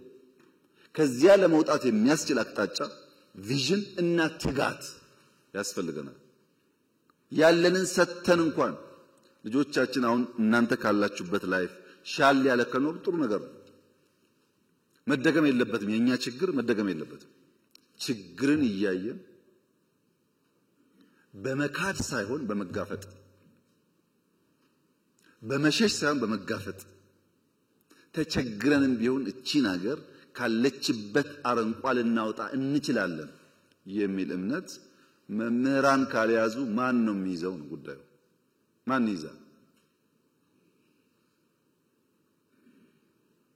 በዚህ እሳቤ ነው ያለንበት ዓለም ዕውቀትና እውነት ተገፍተው ውሸትና ጩኸት በርትቶ አንድ ቀን አገልግሎ የማያውቁ ሰዎች፣ አንድ ቀን ለፍቶ የማያውቁ ሰዎች እንዳሻቸው የሚፈነጩበት ዓለም የተፈጠረው እኮ የት ሰርተሃል ብሎ የሚጠይቅ ሰው ጠፍቶ ነው። ምን ሰጥተሃል አንተ? ምን አገለገልክ? ካንተ ምን እንማር ብሎ በምክንያት አርጊው የሚያደርግ ሰው ጠፍቶ እኮ ነው። በዚያ ስፕሪት ማየት ካልቻላችሁ የኛ ውይይት ፍሬ የሚኖረው ውሃ የሚቋጥር አይሆንም። ምክንያቱም በጣም በርካታ ጉዳይ አንስታችኋል። ይሄ እናንተ ጉዳይ በአመት በሁለት አመት 3 አመት በ5 አመት አንዳንዱ ከዛም በላይ ጊዜ ሊፈጅ ይችላል። እኔ ከእናንተ ጋር ስብሰባ ሳይሆን ፈልገው የቤተሰብ የልብ ውይይት ነው። ያለውንም ችግር እንድታቁት፣ ያለውን እድል እንድታቁት፣ እዛም ላይ ሰፖርት እንድታደርጉና ለልጆቻችን የተሻለ ሀገር እንድንሰራ ነው። ይሄንን እንደ መግቢያ ካነሳው በኋላ ጥያቄዎቻችሁን በሶስት ማቀፍ ብናይ አንደኛው አጠቃላይ ከሀገሪቱ ሁኔታ ጋር ቢታይ ኢትዮጵያ ካለችበት ሁኔታ አንጻር መታየት አለበት። አንዳንዱ ጉዳይ በንጽጽር የምናነሳው ዋጋ የለውም። እኛ ካለንበት ጋር ስለማይጣጣም ዋጋ የለውም። እኛ ካለንበት ተጨባጭ ሁኔታ ጋር ግን ሲመሳከር ዛሬም ባይሆን ነገ ለመፍትሄ እንድንሰራ ያግዛል። ለምሳሌ ነፃ ሕክምና፣ ነፃ ትምህርት፣ መኖሪያ ቤት፣ ቀረጥ ነፃ፣ ኮሚሽን የመሳሰሉ ጉዳዮች ደምረን ብናየው ከሌሎች ዘርፎች ጋር ያም ሆኖ ግን መምህራንን ለማገዝ ሕክምና እንዴት ነው የማህበራዊ ዋስትና አስፋፍተን አንድ መምህር ሲታመም ሳይቸገር ሊታከም የሚችለው ኢኖቬቲቭ በሆነ መንገድ እንዴት እንፍታው ብለን ማሰብ አለብን። ግን ስናስብ የትምህርቱንም የወታደሩንም የጤናውንም ሌላውም ሴክተር ደምረን መሆን አለበት። አሁን ቀረጥ ነፃ ከደሞዝ ግብር ቢቀነስ አላችሁ፣ መኪና ነፃ ቢገባ አላችሁ፣ ከዛ ደግሞ ደሞዝ ቢጨመር አላችሁ። አብሮ እኮ አይሄድም። መምህር መኖር አቅቶታል አላችሁ፣ ከውጭ ሀገር መኪና ቢያስገባ አላችሁ። አብሮ አይሄድም። ይሄ መኖር ያቃተው እንዴት ያስገባል መኪና?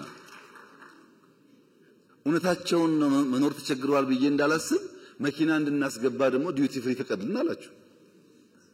10 ሰውም ሊሆን ይችላል ያ ሰውዬ። ስንነጋገር ግን በወልን ነው ጉዳዩን። እኔ በህይወት እያለው መምህራን 70-80% መኪናቸውን ነድተው ሃይ ስኩል በር ላይ አቆሞ ሲያስተምሩ ከማየት በላይ ለኔ ደስታ የለም። ይሄን ለማየት ብታደር ከምንም በላይ የምፈልገው ጉዳይ ነው። ይሄን ለማድረግ ግን ምን እየሰራን እንደሆነ ውስጡን አነሳላችሁና እነዚያ ጉዳይ ሲመለሱ ነው ምላሽ እያገኘ የሚሄደው። ትናንትና ወዲያ ገደማ ነጋዴዎች ጋር ውይይት ነበረኝ። ዘሆል ነጋዴ ያነሳው ልክ እናንተ ደሞዝ እንዳላችሁት ግብር ቀንስልን፣ ዘሆል እዚያ ግብር ቀንስልን፣ እዚህ ደሞዝ ጨምርልን። አንድ ሀገር ነው ግብር ይሰበሰባል፣ ከሱ ይጨመራል። ካልተሰበሰበ አይጨመርም። ከየት ይመጣል? ሐሳቡ ግልጽ ነው። እነዚህን ጉዳዮች ከሌሎች ዘርፎች ጋር ደምረን ብናይ፣ በፖሊሲ በስትራቴጂ በእቅድ ብናይ ነው የሚሻለው። ፒስ ሚል በሆነ መንገድ እየተናገርን ብንሄድ ከሆነ ጊዜ በኋላ መጣችሁ ባለፈው ግብር ቀንስ ብለን ነበር፣ ነፃ ሕክምና ብለን ነበር፣ አልመለስከውም እንዳትሉኝ። የሚሻለው ይዣቸዋለሁ በማዕቀፍ እናያቸው እንደ ሀገር። ነገር ግን ደሞዝ በሚመለከት ሁለት ኢሹዎች አሉ። አንደኛው በዚህ ዓመት በያዝነው ዓመት መጠነኛ ደሞዝ እንጨምር ሲባል ምን ያክል ነው ኮስት የሚያደርገን? እንደ ሀገር ስለሆነ የሚጨመረው 70 75 80 በሚል በኦፕሽን ቀረበ የሚጨመረው ደሞዝ። እንደምታውቁት በስኬል ለምሳሌ እኔ 30 ሺህ ማገኝ ከሆነ 10% ሲባል በስኬል ልክ እንዲጨምር፣ ታች ያለው ደግሞ በሚያገኘው ልክ እንዲጨምር የሚል ካቢኔ ቀረበ እና ግማሹ ካቢኔ አባላት ተቃወሙ። ትክክል አይደለም፣ ችግር የሁሉ ነው፣ ታች ግን ይብሳል። 2000 ብር 1000 ብር እየበሉ ቤተሰብ የሚያስተዳድሩ ሰዎች ስላሉ በስመ የደሞዝ ክፍያ ሃይራርኪያል በሆነ የሚከፈለው መንገድ ከሄድን ታቹ ስለሚጎዳ ከኛ ከሚኒስትሮቹ ወይም ከፍተኛ ከተከፋይ ከሆኑት ይቀንስና ታች እናስፋዋል። ታች ዝቅተኛው የመንግስት ተከፋይ 1700 አካባቢ ነበር። 300% ጨምረን 4800 ገባ። ይሄ በሚሆንበት ሰዓት 70 75 80 የነበረው አጠቃላይ ሀገራዊ ጭማሬ 91 ቢሊዮን ይገባል ተባለ። ፐርሰንቴጁ ስላደገ ይሁን ይግባ፣ ታች ያለው ከሚራብ ላይ ያለው ይቆያል። ለሁሉም ብናደርግ ጥሩ ነበር። ለሁሉም ካልቻልን ግን ሞር የተጎዳውን ብንደግፍ ይሻላል ነው ሐሳቡ የነበረው። ይሄን የሚጠላ መምህር ያለ አይመስለኝም። ይሄ ተከፋይ ነው። የማይከፈላቸው ደግሞ አሉ፣ ደሞዝ የማይከፈላቸው። ለምሳሌ አርሶ አደር አለ፣ መድኃኒት አለ፣ ሴፍቲ ኔት አለ። 340 350 ቢሊዮን ብር ኢትዮጵያ ደጉማለች በዚህ ዓመት። በአንድ በኩል ደሞዝ፣ በሌላ በኩል ነዳጅ፣ ማዳበሪያ፣ መድኃኒት፣ ሴፍቲ ኔት ድጎማዎች ደግሞ 350 ቢሊዮን ወስደዋል። ያን እንዳለ ወስደን ደሞዝ ብናደርገው እናንተ ደስ ይላችኋል፣ አርሶ አደር ይከፋዋል። አርሶ አደር ከከፋው ግን ዋጋ የለውም፣ የእናንተን ገደል ገባ ማለት ነው። እንዳለ ወስደን ለኛ ሰራተኞች ብንከፍል ደሞዝ ከፍ ይላል። ግን በታክሲ ምክንያት የሚሰቃዩ ሰዎች አሉ። ነዳጅ ካልደጎመን መንቀሳቀስ የማይችሉ ሰዎች አሉ። ምን አለ ታዳኛ 91 ቢሊዮን ለኛ ሰራተኞች፣ 300 ደግሞ ለመላው የኢትዮጵያ። እዛ ውስጥ እነሱም ይጠቀማሉ። የሕክምና መድኃኒት ሰብሲዳይዝ ሲደረግ ለእናንተም ለኔም ጭምር ነው የሚደረገው። ነዳጅ ሲደረግ ለኔም ለእናንተም ይደረጋል። ማዳበሪያ ሲደረግ ለኔም ለእናንተም ይደረጋው። በቀጥታ ባንቆጥረውም በተዘዋዋሪ ማለት ነው። ጥያቄያችሁ ግን አንደኛ ሌጂቲሜት ነው፣ ሁለተኛ ደግሞ ብዙዎቻችሁ የምታነሱት ለፖለቲካ ለቅንጦት ሳይሆን የሰርቫይቫል ጉዳይ አድርጋችሁ ነው። አጣጥመን ለመሄድ ማክሲመም እንሰራለን። ደሞዛውን ብንጨምር ለምሳሌ ለመምህራን ስፔሻል አድርገን 30 40% ብንጨምር አሁን ከሚያገኘው ብለን ብንጨምር ችግሩ ይፈታል ወይ? አይፈታም። የእናንተ ችግር በደሞዝ ጭማሪ ብቻ የሚመለስ ጉዳይ አይደለም።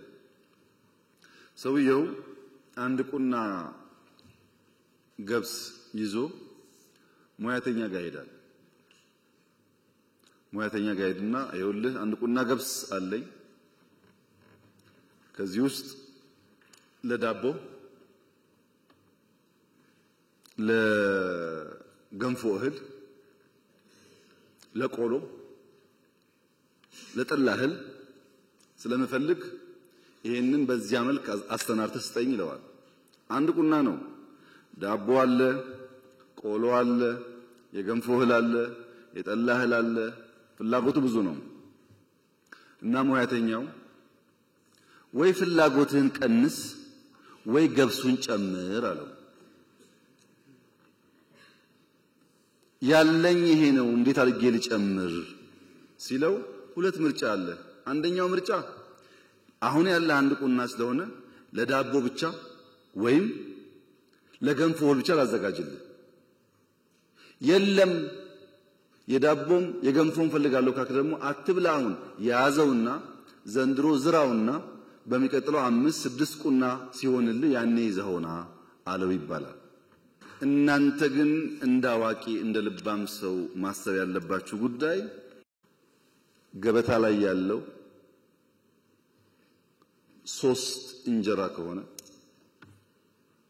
እኛ 10 ሰዎች ከሆነ እዚሁ ገበታ ላይ ያለውን እንጀራ ነው የምንሻማው። 3ቷን ለ10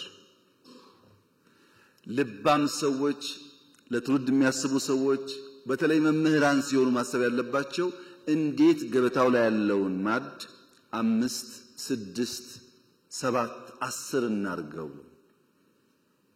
ገበታውን እናስፋው እንጂ ያለችውን ብንሻማ እሷን ብንቀራመት እኛም በደህነት ልጆቻችንም ከዛ የባሰ ደህነት ይጠብቃቸዋል። ገበታ ማስፋት በምርት ነው የሚመጣው፣ በከንቱ አይመጣም። እሱ ላይ አብረን መስራት ይኖርብናል። የመጀመሪያው ማቀፍ ምንድነው? አጠቃላይ በሀገር እንየው። ነፃ ያችሁት ጉዳይ ለእናንተ ብቻ አይሆንም። በሀገር ማቀፍ እናያለን። የትምህርት ኮሚሽን ተባለው መከራ እየበላን ያለነው ተቋም ሪፎርም ለማድረግ ነው። ብዙ አይነት ሰው ነው ያለው እና ሌላ በሽታ ከምንጨምር ባሉን ተቋሞች ውስጥ ስራችን አዘምነን የመምህራን ጥያቄ ደግሞ እንደዚህ መነጋገር እስከቻልን ድረስ ማናቀው ጉዳይ አይደለም እየፈታን ብንሄድ ነው የሚሻለው በሚል ማቀፍ ውስጥ ብናየው። እዚያ የቀሩትሳ ሁለተኛው ማቀፍ አሰራራችን፣ ህጋችን፣ ስትራቴጂያችን እንፈትሽ። ትናንት በነበረን ዕውቀት በነበረን አንደርስታንዲንግ የሰራናቸው ጉዳዮች ያጎደሉት ጉዳይ ካለ እንፈትሽ። ለምሳሌ ከፖሊሲ ጋር ያያይዞ ወንድም ያነሳቸው ጉዳዮች ባለፈው ታስታውሱ ከሆነ አማርኛ እንደ ሰብጀክት ለማትሪክ ይቀርብ ነበር ታውቃላችሁ። ይሄ ለአማርኛ ቋንቋ ተናጋሪዎች የሚያዳላ ነው፣ ሌሎች ከአማርኛ ውጭ ቋንቋ የሚናገሩ ሰዎች ተጎድተዋል ተብሎ ነው የቀረው። ጭቅጭቁ የነበረው እንደዛ ነው። አሁን ደግሞ ኦሮምኛና አማርኛ ነው።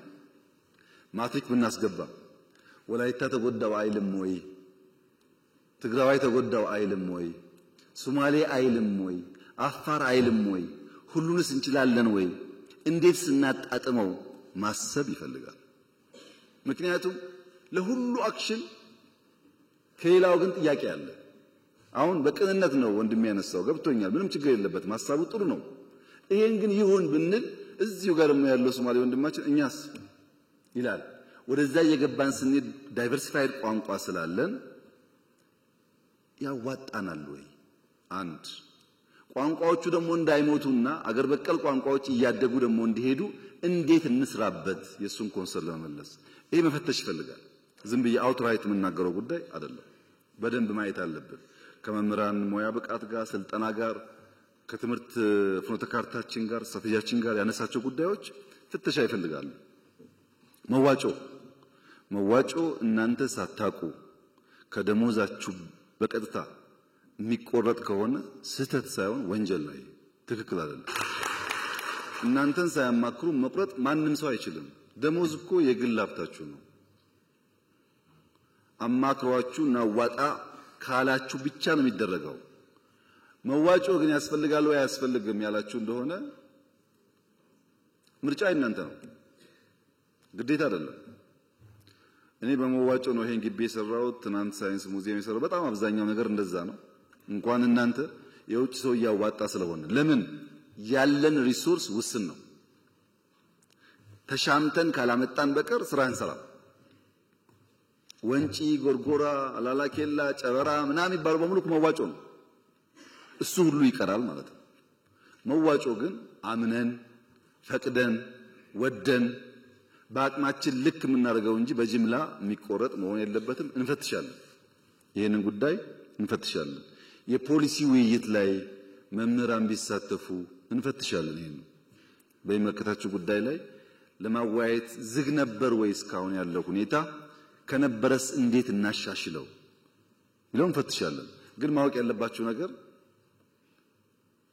ህግ አውጪ፣ ህግ ተርጓሚ፣ ህግ አስፈጻሚ የሚባል ተቋማት አሉ። እዚህ ውስጥ አትሻሙ። እናንተ ቦታችሁ እሱ አይደለም። ያን አዋጅ እኔ እጄን ሳላወጣ ጸደቀ እንዳትሉ፣ አዋጅ አጽዳቂ ባለቤት ስላለ እሱ ያጽድቅ። እኔ ግን ለምን አልወያይበትም? ለምን አልመክርበትም? ሐሳብ አለኝ ስትሉ እንፈትሽ። እንዴት እንዳርገን እንደምንችል ያን ፕላትፎርም እንደምንፈጥር እኔ አሁን ቴክኖሎጂ ስላለ ቨርቹዋሊ ማድረግ ይቻላል። ችግር አይደለም። ብዙ ሐሳቦቻችሁ ጠቃሚ ስለሚሆን አሰራራችንን ፈትሸን ህጋችንን ፈትሸን የጎደለ ካለ የሞላን እንሂድ። ማህበራዊ ጉዳይ ላይ የትምህርት ፖሊሲ ላይ በእንደዚህ አይነት ጉዳይ መፈተሽ ያለባቸው ህጉን፣ አሰራሩን፣ ስትራቴጂውን አይተን የማይጣረሱ ጉዳዮች ከሆኑ የምናያቸው። ይሄ የሚጨምረው የትምህርት ቋንቋ ብቻ ሳይሆን ትምህርት የምንሰጥበትን መንገድም ጭምር ነው። ለምሳሌ ጃፓን እስከ 10 ዓመቱ ድረስ ተማሪ ፈተና የሚባል ነገር የለም፣ ኤክስ እና ራይት የሚባል ነገር የለም፣ ጀጅመንት የለም። መዋለ ህጻናት ከዛ ደግሞ ቢያንስ ከ1 እስከ 4 ሲማር ፈተና ተፈትኖ ራይት ኤክስ አይደረግም። የጃፓኖች ዋነኛ ዓላማ አንድ ሰው የሚሰራበት ዋናው እድሜ ይሄ እድሜ ነው። ከዛ በኋላ ብዙ መረጃ የጨመረ ይሄዳል እንጂ ፋውንዴሽኑ እዚህ ጋር ነው ያለው። እዚህ ጋር መማር ያለበት አንደኛ ቲም ወርክ፣ ከጓደኞቹ ጋር በጋራ መስራት፣ መደማመጥ፣ መተጋገዝ፣ ተፈጥሮን ማድነቅ፣ ኃላፊነት መውሰድ ነው ማስተማር ያለብን ብለው አልጋ ያስነጥፏቸዋል። ሽንት ቤት ያጸዳሉ፣ ግቢ ያጸዳሉ። አበባ በሆነ ሰበብ አበባ ቆርጦ አንዱ ጓደኛ ለአንዱ ጓደኛ ይሰጣል። አቲቲዩድ ላይ ይሰራሉ። እና ጃፓኖች መጀመሪያ ነው መሰራት ያለበት ኤርሊ ቻይልድሁድ ላይ ስራ ያስፈልጋል። እዛ ያልተገነባ ሰው ብላሽ ነው ብለው ያምናሉ። ምን እንማራለን ከዚህ? አሁኑኑ ዛሬ እንጀምር አላችሁም፣ ግን መፈተሽ አለብን። እንፈትሽ የሚያዋጣን ከሆነ። እኛ ምን አደረግን? እንደተባለው ከ30 ሺህ በላይ መዋለ ህጻናት ገንብተናል ባለፉት 5-6 ዓመታት። ከ30 ሺህ በላይ በዚያ ምክንያት መምህራን የቀጠርን ነው። ለምን? ልጆች ቤት ከሚውሉ ጓደኞቻቸው ጋር ቋንቋ እየተናገሩ ስጠኝ አትስጠኝ እየተባባሉ ለአንደኛ ክፍል ቢዘጋጁ ይሻላል። እንደዚያ ካልሆነ ውሎ አድሮ የተሻለ ብቃት ያለው ሰው አናገኝም በሚል ሂሳብ ነው። ለምሳሌ የትምህርት በጀት ቢጨምር በጀት ችግር አለ። 2-3 አንስታቸዋል። አንድ ዩኒቨርሲቲ ያለው በጀት ከራሱ ከትምህርት ሚኒስቴር ይበልጣል። ከራሱ ከትምህርት ሚኒስቴር ቢሊየንስ እኮ ነው የሚመደበው። ጓዶች አታውቁም እንዴ? ምን ያደርጋል ዩኒቨርሲቲ? ስታዲየም፣ ሆቴል፣ አጥር። ለዚህ እኮ ዩኒቨርሲቲ ይቁም ያልነው። ዩኒቨርሲቲ ማለት የኮንዶሚኒየም ግንባታ ማህበር ማለት አይደለም። ለምሳሌ ጅማ ዩኒቨርሲቲ ጤና ላይ የሚሰራ ከሆነ ይሁን ሆስፒታል ይገንባ። ሌላ ደግሞ ያለው አዳማ ዩኒቨርሲቲ ሳይንስ ላይ ከሆነ የሳይንስ ላብ ይገንባ። ፋሽን እኮ ነው ሁሉም ሆስፒታል። ፋሽን አይደለም? ይጥቀመው አይጥቀመው ሁሉ ስታዲየም፣ ሁሉ የሆነ አጥር ፓላስ ይመስል ይሄ ሁሉ ብር ይወጣበታል። እያንዳንዱ ዩኒቨርሲቲ የሚወስደው ገንዘብ ብትደምሩት የትኛውም ተቋም ኢትዮጵያ ውስጥ ያን የሚያክል በጀት የሚወስድ የለም። በተናጠል አትዩት ጉዳዩን በድምር ነው ማየት ያለባችሁ። ከኛ ቋት ሲወጣ ምናሰላው በዛ መንገድ ነው። ሁለተኛ ሃይስኩል አግዙ ደግፉ የተባለው በቅንነት ለምሳሌ እንደሚያነሳው እውነቱን ነው። መታገዝ የሚፈልጉ ክልሎች አሉ። በአየር ጸባይ ምክንያት በስራ ባህል ምክንያት ብዙ የማይተጉ ክልሎች አሉ። ማገዝ አለብን። ግን ደግሞ እንደሚማወቅ ያለብን ነገር ፌዴራሊዝም የሚባል ስርዓት ኢትዮጵያ ውስጥ ይኑር ያስፈልጋል ብለን ካመን ሃይስኩል ማስተዳደር የእያንዳንዱ ዞንና ክልል ስራ መሆኑን ማመን አለብን። ሃይስኩል ሲበላሽ የፌዴራል ስርዓቱ ግን ፌዴራሊዝም አብሮ አይሄድም። ይሄ ሃይስኩል መገንባት፣ የሃይስኩል መምህር መቅጠር፣ የሃይስኩል ደሞዝ መክፈል፣ የሃይስኩል መምህር ቤት ቦታ መስጠት የእያንዳንዱ ክልል ስራ ነው።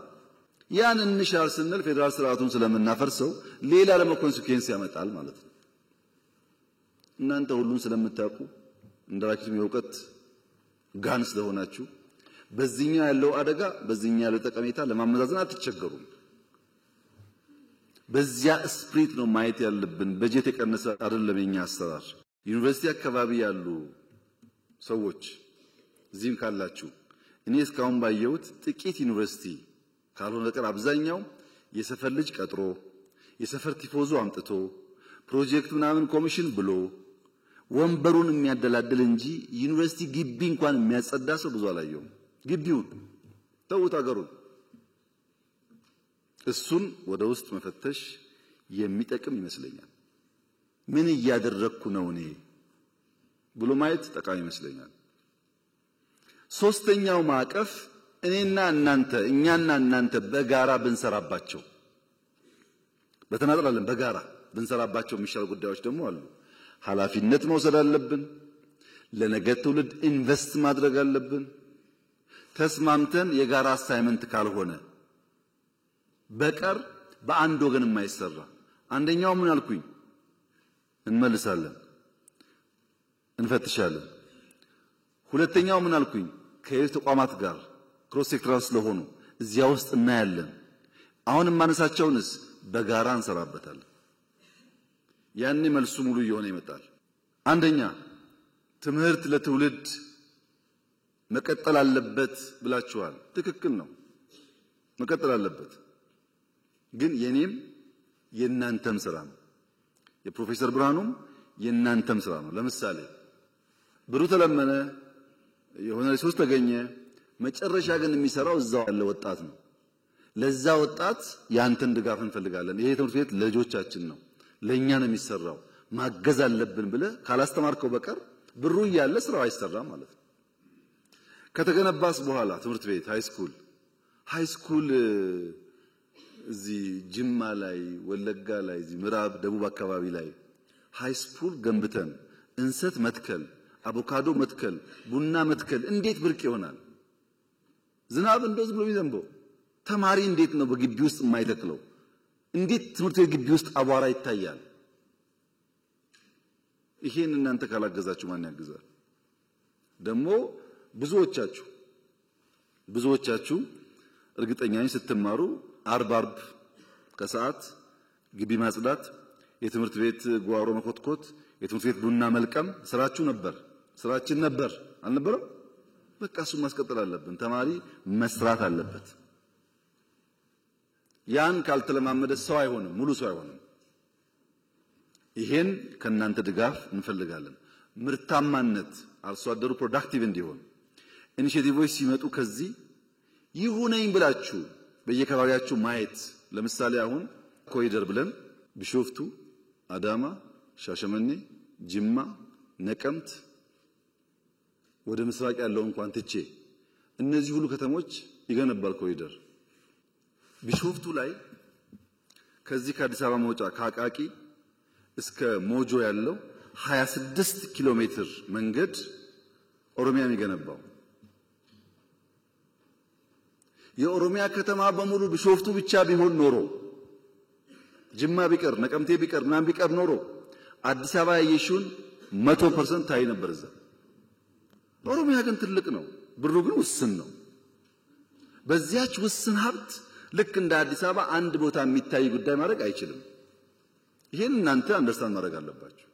ኮሪደር ከተማ ላይ ግን ቢያንስ በትንሹ እኔ እንኳን በቅርበት እመራቸው ጅጅጋ፣ ሐረር፣ ድሬዳዋ 3 ትላልቆች አሉ። በምስራቅ ጅማ፣ ነቀምት አለ፣ ቢሾፍቱ፣ ሮቤ አለ፣ ሐዋሳ፣ አርባ ምንጭ፣ ሶዶ፣ በቅርቡ ደግሞ ያየሁት ማዕከላዊ ክልል ውስጥ ያሉ 3-4 ከተማዎች በተለይ ደግሞ የሀዲያ ዋና ከተማ አሉ እንቅስቃሴዎች። መጠናቸው ግን እንደ አዲስ አበባ መሆን አይችልም። ብሩ ትንሽ ስለሆነ እዛ የሚዋጣው ብር ውስን ነው፣ የሚሰጠው ብር ውስን ነው። ልክ እንደ አዲስ አበባ ማድረግ አይቻልም።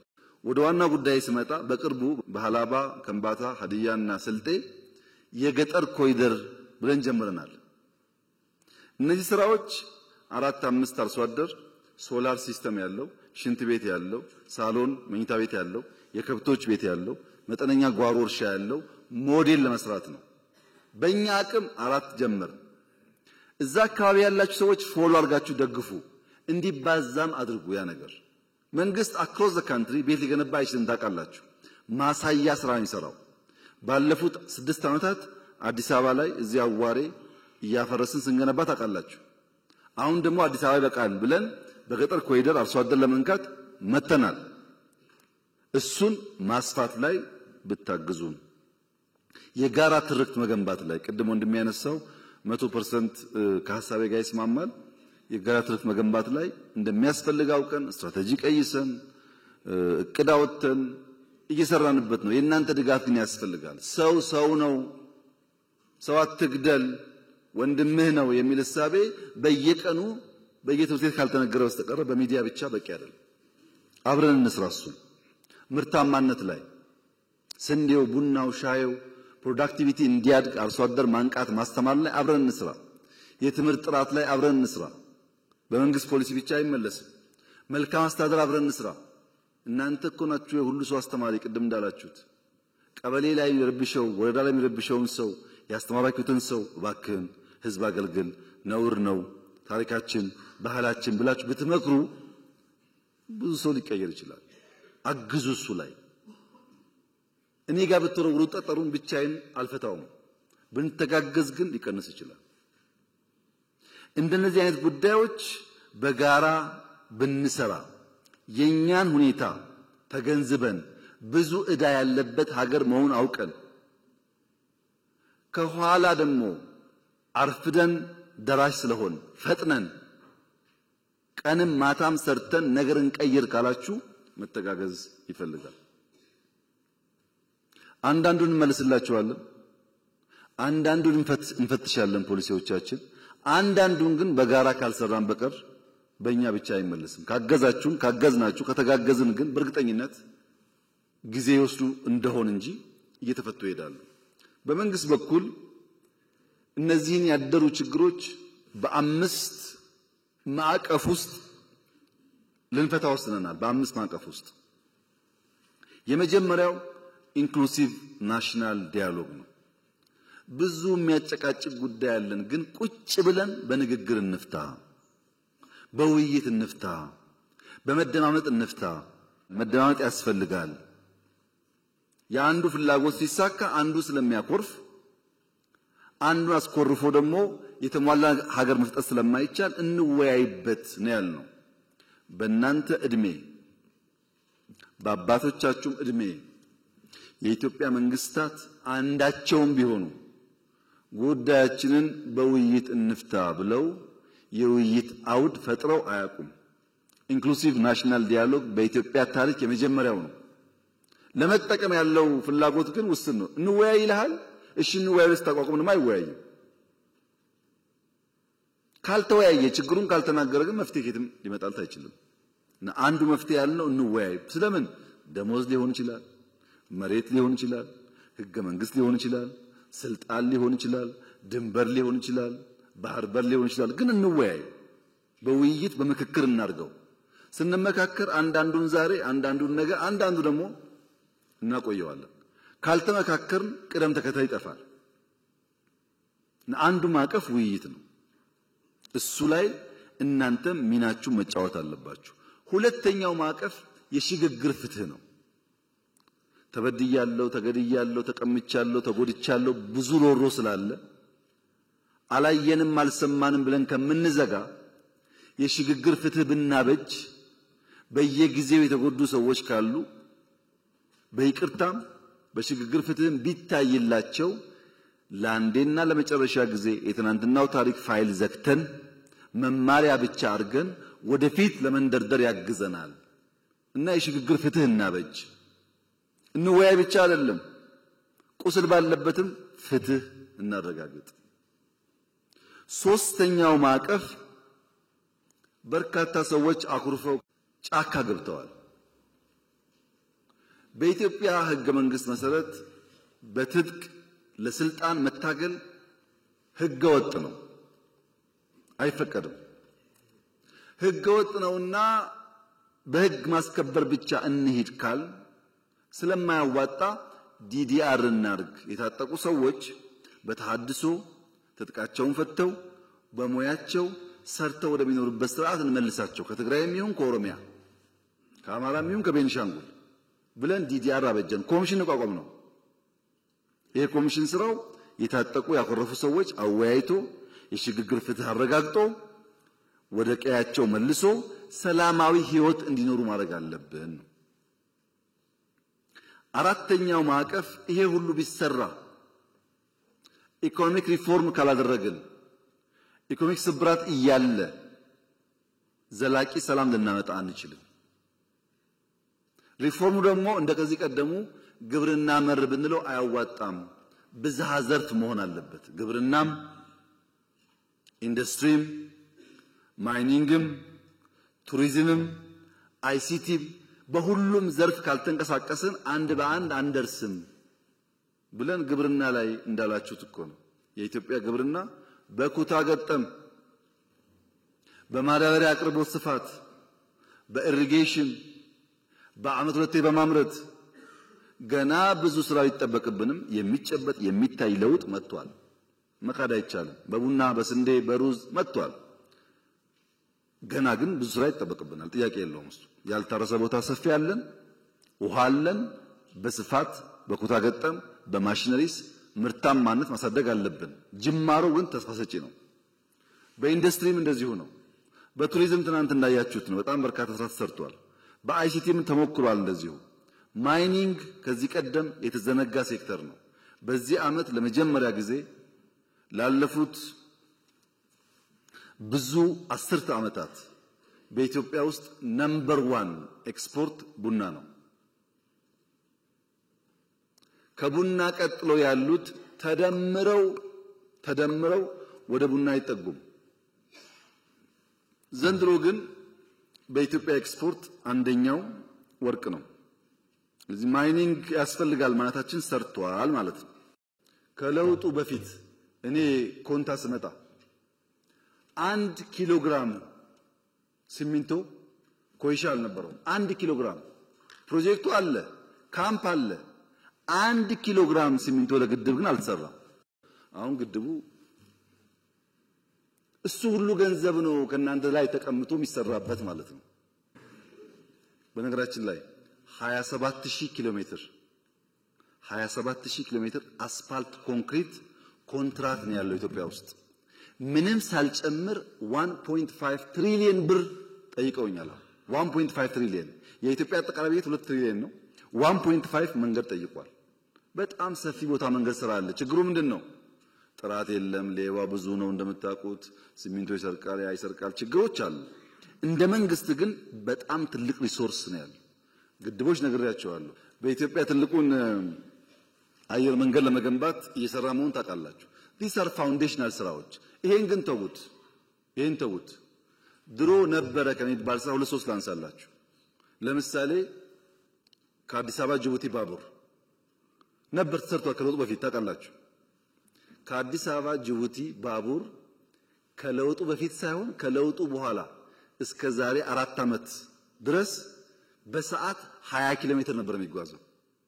2 ፉርጎ ይዞ 20 ኪሎ ሜትር። የምታውቁት ታውቃላችሁ ከየት የመጣችሁ አሁን እንደምንም 60 አድርሰነዋል 60 ኪሎ ሜትር ፐር አወር ፉርጎም ጨምሯል ገና ይቀራል ተሰራ ተባለ እንጂ የሰራተኛ ደሞዝ መክፈል አይችልም እዳ አይደለም ደሞዙን አንድ በሉ ስኳር ሌላውን ተውት ወንጂ እዚህ ያለው ወንጂ ስኳር ፋብሪካ ለሰራተኛ ደሞዝ መክፈል አቅቶት ሰራተኛ ተፈትኖበት ነበር ትናንትና ለውጡ በእያንዳንዱ ጓዳ ውስጥ የፈታቸው ጉዳይ በጣም በርካታ ናቸው ወይም እኛ ያልተናገርናቸው ወይም እናንተ ማየት አልፈለጋችሁ እናንተ ሲባል ድፍን ኢትዮጵያ ማለት ነው እናንተ ብቻ አይደላችሁ ከ13 ፋብሪካዎች ስኳር አሁን እንደምንም 7 ደረስን 7ቱ ብቻ ነው ደሞዝ ቢከፍለው ብድር ይመጣል ከቻይና እድገት ይባላል ብድር ይመጣል እድገት ይባላል በብድር እድገት እና ኳሊቲ እድገት ይለያያል የኢትዮጵያ ኢኮኖሚ የነበረበት ሀብት ይታወቃል ለባቡር ለስኳር ለምናምን ብሎ ከቻይና ሲመጣ ኢትዮጵያ አደገ ይባላል ግን ፕራክቲካሊ ነገር የለም ለዚህ ነው ኮመርሻል ሎን ይብቃ ያልነው ማይኒንግ ላይ እንስራ ወርቅ እናውጣ እንጂ ከቻይና ብር ያመጣን 10% ድራማ ነው አይሰራም ነው ያልነው እንደ መንግስት አይደለም እንደ ባለቤት ነው ልማት አለ ይሄ ልማት ደግሞ ዓለምን እያስደመመ ነው ያለው ባካችሁ አይናችሁን ግለጡ ዓለም እኮ የተደነቀ ያለው በኢትዮጵያ ስራ ምን ለምን ትገረማላችሁ ኮመርሻል ሎን ሳትወስዱ እዳ እየከፈላችሁ እንዴት ለማላችሁ እኮ ነው ዓለም እያለ ያለው እኛ ያልነው ምንድነው ሀገራችን ነው ሱሙኒም 10 ሳንቲምም ከመምህርም ከውጭም ተሰብስባ ኢትዮጵያን የምትውለው አንድም ሳንቲም እኛ ያወቀን አትወጣም ምን ለማለት ለዚህ ነው ይሄው የኃይለሥላሴ ቤተ መንግስት እኮ 50 ዓመት ተዘጋ እሳቸው ሞቱ ደርግ 10 ምናምን ዓመት ዘጋ እዚህ ገባ አልፈልግም አለ የፊውዳል ስለሆነ ኢህአደግ 20 ምናምን ዓመት ወይ 30 ዓመት ከኛ ጋር ተደምሮ ዘጋ ከ50 ዓመት በኋላ ሰው አደሰላችሁ ትውልድ ያድሳል ዛሬ ጫካ ብሎ ቢሳደብ ዛሬ ምናምን ችግር የለውም ትውልድ ባያዝ የለውም በእውነት ያየዋል ያኔ ሁሉም ታሪክ ይወጣል ይልቁንስ እኔ ቢሮ ስገባ 59% የኢትዮጵያ ጂዲፒ እዳ ነበር አሁን እኮ የውጭ እዳ 13 አድርሰናል አትጠራጠሩ በጥቂት ዓመታት ውስጥ ከ10 በታች ይሆናል እዳ አናውርስም አምስተኛው የሰራነው ተቋም ሪፎርም ሎ ኢንፎርስመንት ኤጀንሲስ ትምህርት ሚኒስቴር ጤና ሚኒስቴር ከተማ ሪፎርሞች ተቋማት ላይ ሲቪል ሰርቪስ ተቋም ካልተገነባ በቀር ስለማንሸከም ይሄ ስራ አምስቱም ኢንክሉሲቭ ናሽናል ዲያሎጉም የሽግግር ፍትህ የዲዲአር ታድሶ ፕሮግራም ኢኮኖሚክ ሪፎርም የተቋም ሪፎርም አምስቱም አድራሽ ነው እንጂ ግብ አይደለም ስንናገር ውለን ብናድር ግብ መሆናችን ተናግረን ከዛ ወደ ልማት እንገባለን ነው ተናግረን ውጊያ እንቀንሳለን ነው እንጂ ንግግር ግብ አይደለም ግብ ነው እንዴ ዲዲአር ግብ እኮ አይደለም ከምንተዋኮስ አብረን እናርሳለን ለማለት ነው እንጂ ግብ አይደለም እነዚህ አምስት ጉዳዮች ማየት ያለባችሁ ልክ አንድ ሰው ትኬት ቆርጦ አሜሪካን ሲጓዝ እንዳለው ስፕሪት ነው አንድ ሰው ትኬት ቆርጦ ወደ አሜሪካ ሲሄድ የሚሰጠው አንድ ወንበር ነው ታውቃላችሁ ሰዓቱ 10 ምናምን ሰዓት ነው በረራው አንድ ወንበር ይሰጠዋል መቀመጫም ነው ከደከመውስ አልጋም ነው መንቀሳቀሻ ቦታ የለም ታውቃላችሁ ትንሽ ቦታ ነው አውሮፕላን ላይ ሰው ቢርበው ምግብ ቢል አንዴ ሁለቴ ይሰጣል ግን ይሰጥ ፈልገህ አይደለም ይሰጣል ታሽጎ ይሰጣል እንጂ ይሄኛውን አልፈልግም ምስር አርግልኝ አይባልም አየር ላይ ይባላል ሽሮ አርግልኝ እኮ አይባልም ወይ ትበላለህ ወይ ትተዋለህ ለምን የአውሮፕላን ስራ ማድረስ ነው እንጂ እኮ አውሮፕላን በራሱ አገር አይደለም ምትሄድበት እስከምትደርስ ሽንት ቤቱ ውስን ነው መቀመጫው ውስን ነው አልጋው አይመችም መንቀሳቀሻ ቦታ የለም ምግብ ውስን ነው ችለህ ዋሽንግተን ስትደርስ ክፍት ይሆናል ማለት ወይ ከዛ ስመጣ ክፍት ይሆናል ማለት እኔና እናንተ ያለንበት ሁኔታ እንደሱ ነው አድራሾች ነን ወደ ብልጽግና አድራሽ ነን ያሻነውን ነገር ማድረግ አንችልም ማመን አለባችሁ ይሄን ጉዳይ አድራሽ ነን እኔና እናንተ አድራሽ ነን ልጆቻችን ናቸው ብልጽግናን የሚያዩት ለውጦች በሀገር ደረጃ እየመጡ ያሉት እኔና እናንተ አድራሽ መሆናችን ገብቶን አድራሽ የሚቸገረውን ችግር አምነን ከሰራን ብቻ ነው እንጂ ይድላን ካል አይሆንም ግን በቃ የኔና የናንተ እጣ እሱ ነው። እጣ ወደቀብን፣ ተቸግረን መከራ በልተን ይሄን ሀገር ማሸጋገር አለብን። እንደዛ ማሰብ ከናንተ ይጠበቃል። ሰላም ድሮና ዘንድሮ ሰላም ይለያያል። ድሮ ሽፍቶች ነበሩ ኢትዮጵያ ውስጥ ልክ እንደ ባህል ነው መሸፈት፣ አዲስ አይደለም። ግን የድሮ ሽፍታ የአብነት ትምህርት ቤት አይዘጋም፣ መድረሳ አይዘጋም። መድረሳ ጋር ሲደርስ አክብሮ ነው የሚያልፈው። ሽፍታ አለ። ያ ሽፍታ ግን የአብነት ትምህርት ቤት መዝጋትን አያምንም። ሽፍታ አለ። መምህርን ማገት ግን በፍጹም አይሞክርም። እንደተባለው ነው መምህር ነኝ ከተባለ እላፍ ይላል እንጂ መምህር አያግትም። ያሁኑ ሽፍታ መምህር ማገት፣ ትምህርት መዝጋት፣ ተማሪ እንዳይማር መከልከል የትግሩ አካል ያደረገ ግን ደግሞ እታገለልሃለሁ የሚል ሆኖ መጣ። ኒው ቻሌንጅ ነው ይሄ። በመንግስቱ ኃይለማርያም ጊዜ ድፍን ኤርትራ ድፍን ትግራይ ውጊያ ነበር ታውቃላችሁ። ግን ወያኔም ይሁን ደርግ ትምህርት ቤት እንዝጋ ይሉ፣ ሃይማኖት ተቋማት ይከበራሉ፣ ትምህርት ቤት ይከበራል፣ ሽማግሌዎች ይከበራሉ፣ የሀገር ሽማግሌ ይከበራል። ይሄ ነበር ባህሉ። አሁን እንደዛ አይደለም። ይሄ አንደኛው ችግር ነው። ሁለተኛው ችግርስ መምህራን ዩኒቨርሲቲ መኝታ ቤት በነፃ ስለሆነ፣ ምግብ በነፃ ስለሆነ፣ ኮምፒውተር ዩኒቨርሲቲ ስላለ፣ ጊዜ ስላለው ተማሪ ያን የእውቀት ማድ የሚገኝበትን ሪዝኒንግ የሚያድግበትን ተቋም ጽንፈኝነት እንዲሰራፋበት፣ ውሸት እንዲስፋፋበት፣ ስድድብ እንዲበዛበት፣ ዕውቀት ሳይሆን ቅጥፈት እንዲፈበረክ አልፈቀድንም ወይ? አልፈቀድንም? በመንግስት ኢንተርኔት፣ በመንግስት ኮምፒውተር፣ በመንግስት ቢሮ ውስጥ ቅጥፈትና ውሸት እንዲሰለጥኑ አልፈቀድንም ወይ? we have to ask ourselves። ሁለተኛ መምህር የእውቀት አባት፣ የተከበረው፣ የተፈራው፣ የተወደደው ሽማግሌው፣ አስታራቂው የእውቀት አባትነቱን ጥሎ አልሸፈተም ወይ? አልሸፈተም መምህር። ስንቱን መምህር እኮ መልሰናል። በይቅርታ የሚያስተምሩ እኮ አሉ። ገብተው ወጥተው ሞክረው ሲያቀታቸው አሉ እኮ የተመለሱ የሉም? መምህር አይሸፍትም። መምህር ሽፍታን ክላሽ አስጥሎ ብዕር ያስይዛል እንጂ ብዕር ጥሎ ክላሽ አይዝም። እናንተም ተበላሻችሁ፣ ሽፍታውም ተበላሸ። የተበላሸ ሀገር መሆኑን ማመን ያስፈልጋል። የመጀመሪያው ይሄ ነው። እንዴት እንፍታው ነው አሁን ጥያቄው። እኛ ሶስት መንገድ ነው ያሰብነው። አንደኛው ሰላም ሚኒስቴር አቋቁመን አልነበረም ድሮ? ሰላም ያስፈልገናል የሰላም ኮሚሽን ብለን በተቋም እንስራ የሰላምን ጉዳይ ብለን ከተቋሙ ባሻገርስ ቲፒኤልኤፍ ጋር ግጭት ሊጀመር ሲል እንደሚነገረው እኮ አይደለም። እኔ ያልሞቱ በህይወት ያሉ ሀብታሞች ሰብስቤ ትግራይ ሰብስቤ እባካችሁን እንዳንዋጋ፣ ትግራይ ውጊያ ይበቃታል፣ ሂዱና ለምን ነው ልቢልካቸው አሉ። ትግራይ ሸኔ አልሞቱም አሉ በህይወት ሽማግሌዎች፣ ሴትና ወንድ ወለጋ ድረስ ልከናል።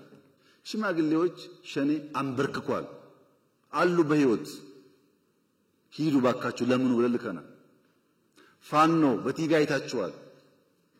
ሽማግሌዎች ልከን ቄስ ሳይቀር አንበርክኳል። ባካችሁ ይቅር፣ አይጠቅምም፣ ማሸነፍ አይቻልም በዛ መንገድ፣ ጊዜ የምናባክነው ይቅር ብለን ሞክረናል። የሚታወቅ ፋክት ነው። አይ ሙከራ ብቻ ነው ደግሞ እንዳይባል በሰላም የሚገቡ ካሉ እጃችን ዘግተን እንቀበል ብለን ለምሳሌ የሌላውን ጊዜ ተውትና ትናንትና ከጉጂ የዛ አካባቢ ኃላፊውና ወታደሮቹ ትናንት ሰጥተዋል እጃቸው በድርድር። ትናንትና በየቀኑ 70 80 ምናምን ይሰጣል ከሁሉም ክልል። ቤንሻንጉል ገብተዋል፣ አፋር ገብተዋል፣ ከአማራ ብዙ ይገባሉ፣ ከኦሮሚያ ይገባሉ። ከሶስት ወር በፊት ደግሞ ታውቃላችሁ እዚህ ሸዋ አካባቢ ምዕራብ ገብተዋል። ክፍት ነው። ገብተዋል ብቻ ነው እንዴ? አይደለም፣ ሹመኞች ናቸው። በኢትዮጵያ ታሪክ ተቃዋሚም ቢሆን ፋይዳ ካለው ዕውቀት ካለው ባሸንፍም አብሬ ልስራ ያለ መንግስት ነው። ከዚህ በላይ ማስተዋል ምን ከየት አመጣለሁ? አርገናል እኮ እነ ሸኔ የገቡ በቅርቡ ከዚህ ከሸዋ አሁን እኮ ኦሮሚያ አመራር እኮ ናቸው። አሁንም የሚጠቅም ነገር ያለው ሰው ከመጣ እኛ ክፍት ነን። ለሱ አይደለም ለኔ አይደለም ለኢትዮጵያ ሲባል ጠቅላይ ሚኒስትርነትሳ እሱ ነው ጸቡ ካላችሁኝ እውነት እላችኋለሁ በሰላማዊ መንገድና በምርጫ እስከሆነ ድረስ ጠቅላይ ችግር የለው። መጥፎም የሆነው እኔ ብቻ ነኝ የምችለው እናንተ አትችሉ ምናምን እሱ ጥሩ አይደለም። ከሱ ውጭ ግን በንግግርና በውይይት ችግር የለም።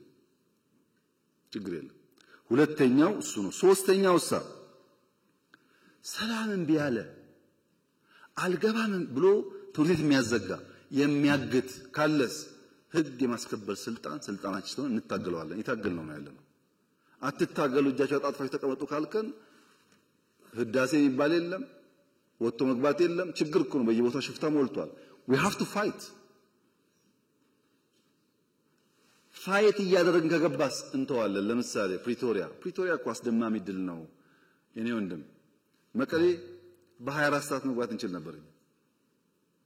እያሸነፍን ነው። ያለቀ ጦርነት እኮ ግድ የለም ሰላም ይሻላል። 2 ሰው ቢተርፍ 3 ሰው ቢተርፍ ኢትዮጵያዊ ነው ብለን ፈረምን እንጂ እኮ እያሸነፍን ነበር። ታውቃላችሁ ሁላችሁ ምን ያክል ለሰላም ኮሚትመንት እንዳለን ያሳያል። በሰላማዊ መንገድ የተሻለ ሐሳብ የተሻለ አቅም ይዞ የመጣ ካለስ በደስታ አትጠራጠሩ። እሱ therefore ኢትዮጵያ ውስጥ ሰላም ያስፈልጋል። ለሰላም ማክሲመም እንሰራለን። ሰላም ፈልጎ ለመጣው እጃችንን እንዘረጋለን። ከመጣ በኋላስ የኛ አካል አድርገን አብረን እንሰራለን። ሀገሩ የሱም ጭምር ስለሆነ ወደ እናንተ ሲመጣ 30 ሚሊዮን ገደማ ማህበረሰብ አለ። መምህር፣ ቤተሰቡ፣ ተማሪው ምናምኑ ይሄንን እዳ እንዳይሆን ፍዳ እንዳይሆን ስራ ፈላጊ ስራ ያላችሁት ሳይሆን ስራ ፈጣሪ እንዲሆን ስራ ለማኝ ሳይሆን ለብዙዎች እንጀራ የሚያመጣ እንዲሆን አርጋችሁ መስራት ላይ አስባችሁ ሂዱበት። የእናንተ ተማሪዎች የሚበጃቸውን መምረጥ የሚችሉ መሆን አለባቸው። ሲደመር መምህራን የታሪክ እጥፋት ላይ አብረን የምንሰራ አብረን የምንቆም መሆን አለብን። የታሪክ ጥፋት ላይ መተባበር የለባቸው። የታሪክ ጥፋት ሞልቷል። እጥፋት እንጂ ጥፋት አያስፈልግም። ጠፋ ሲጠፋ ኖረ። አሁን ደግሞ ያንን ከርቭ እናርገው፣ ኮርሱን እንቀይረው፣ ወደ መልካም እንውሰደው። ለዚህ ደግሞ እንተባበር። ደረጃ በደረጃ የእናንተን ጉዳይ መልስ እያገኘ እየተፈታ ይሄዳል።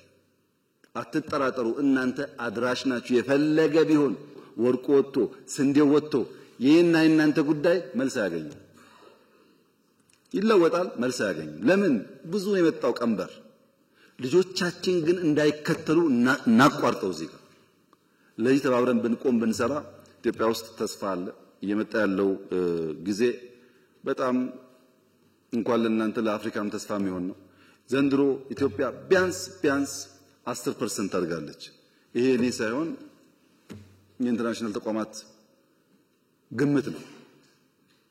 ይሄ እድገቷ ግን ኳሊቲ ግሮዝ ነው፣ በብድር አይደለም። እና መምህራን የእውቀት አባት የሀገር አባት የኛ አባት ናችሁ። አመሰግናለሁ።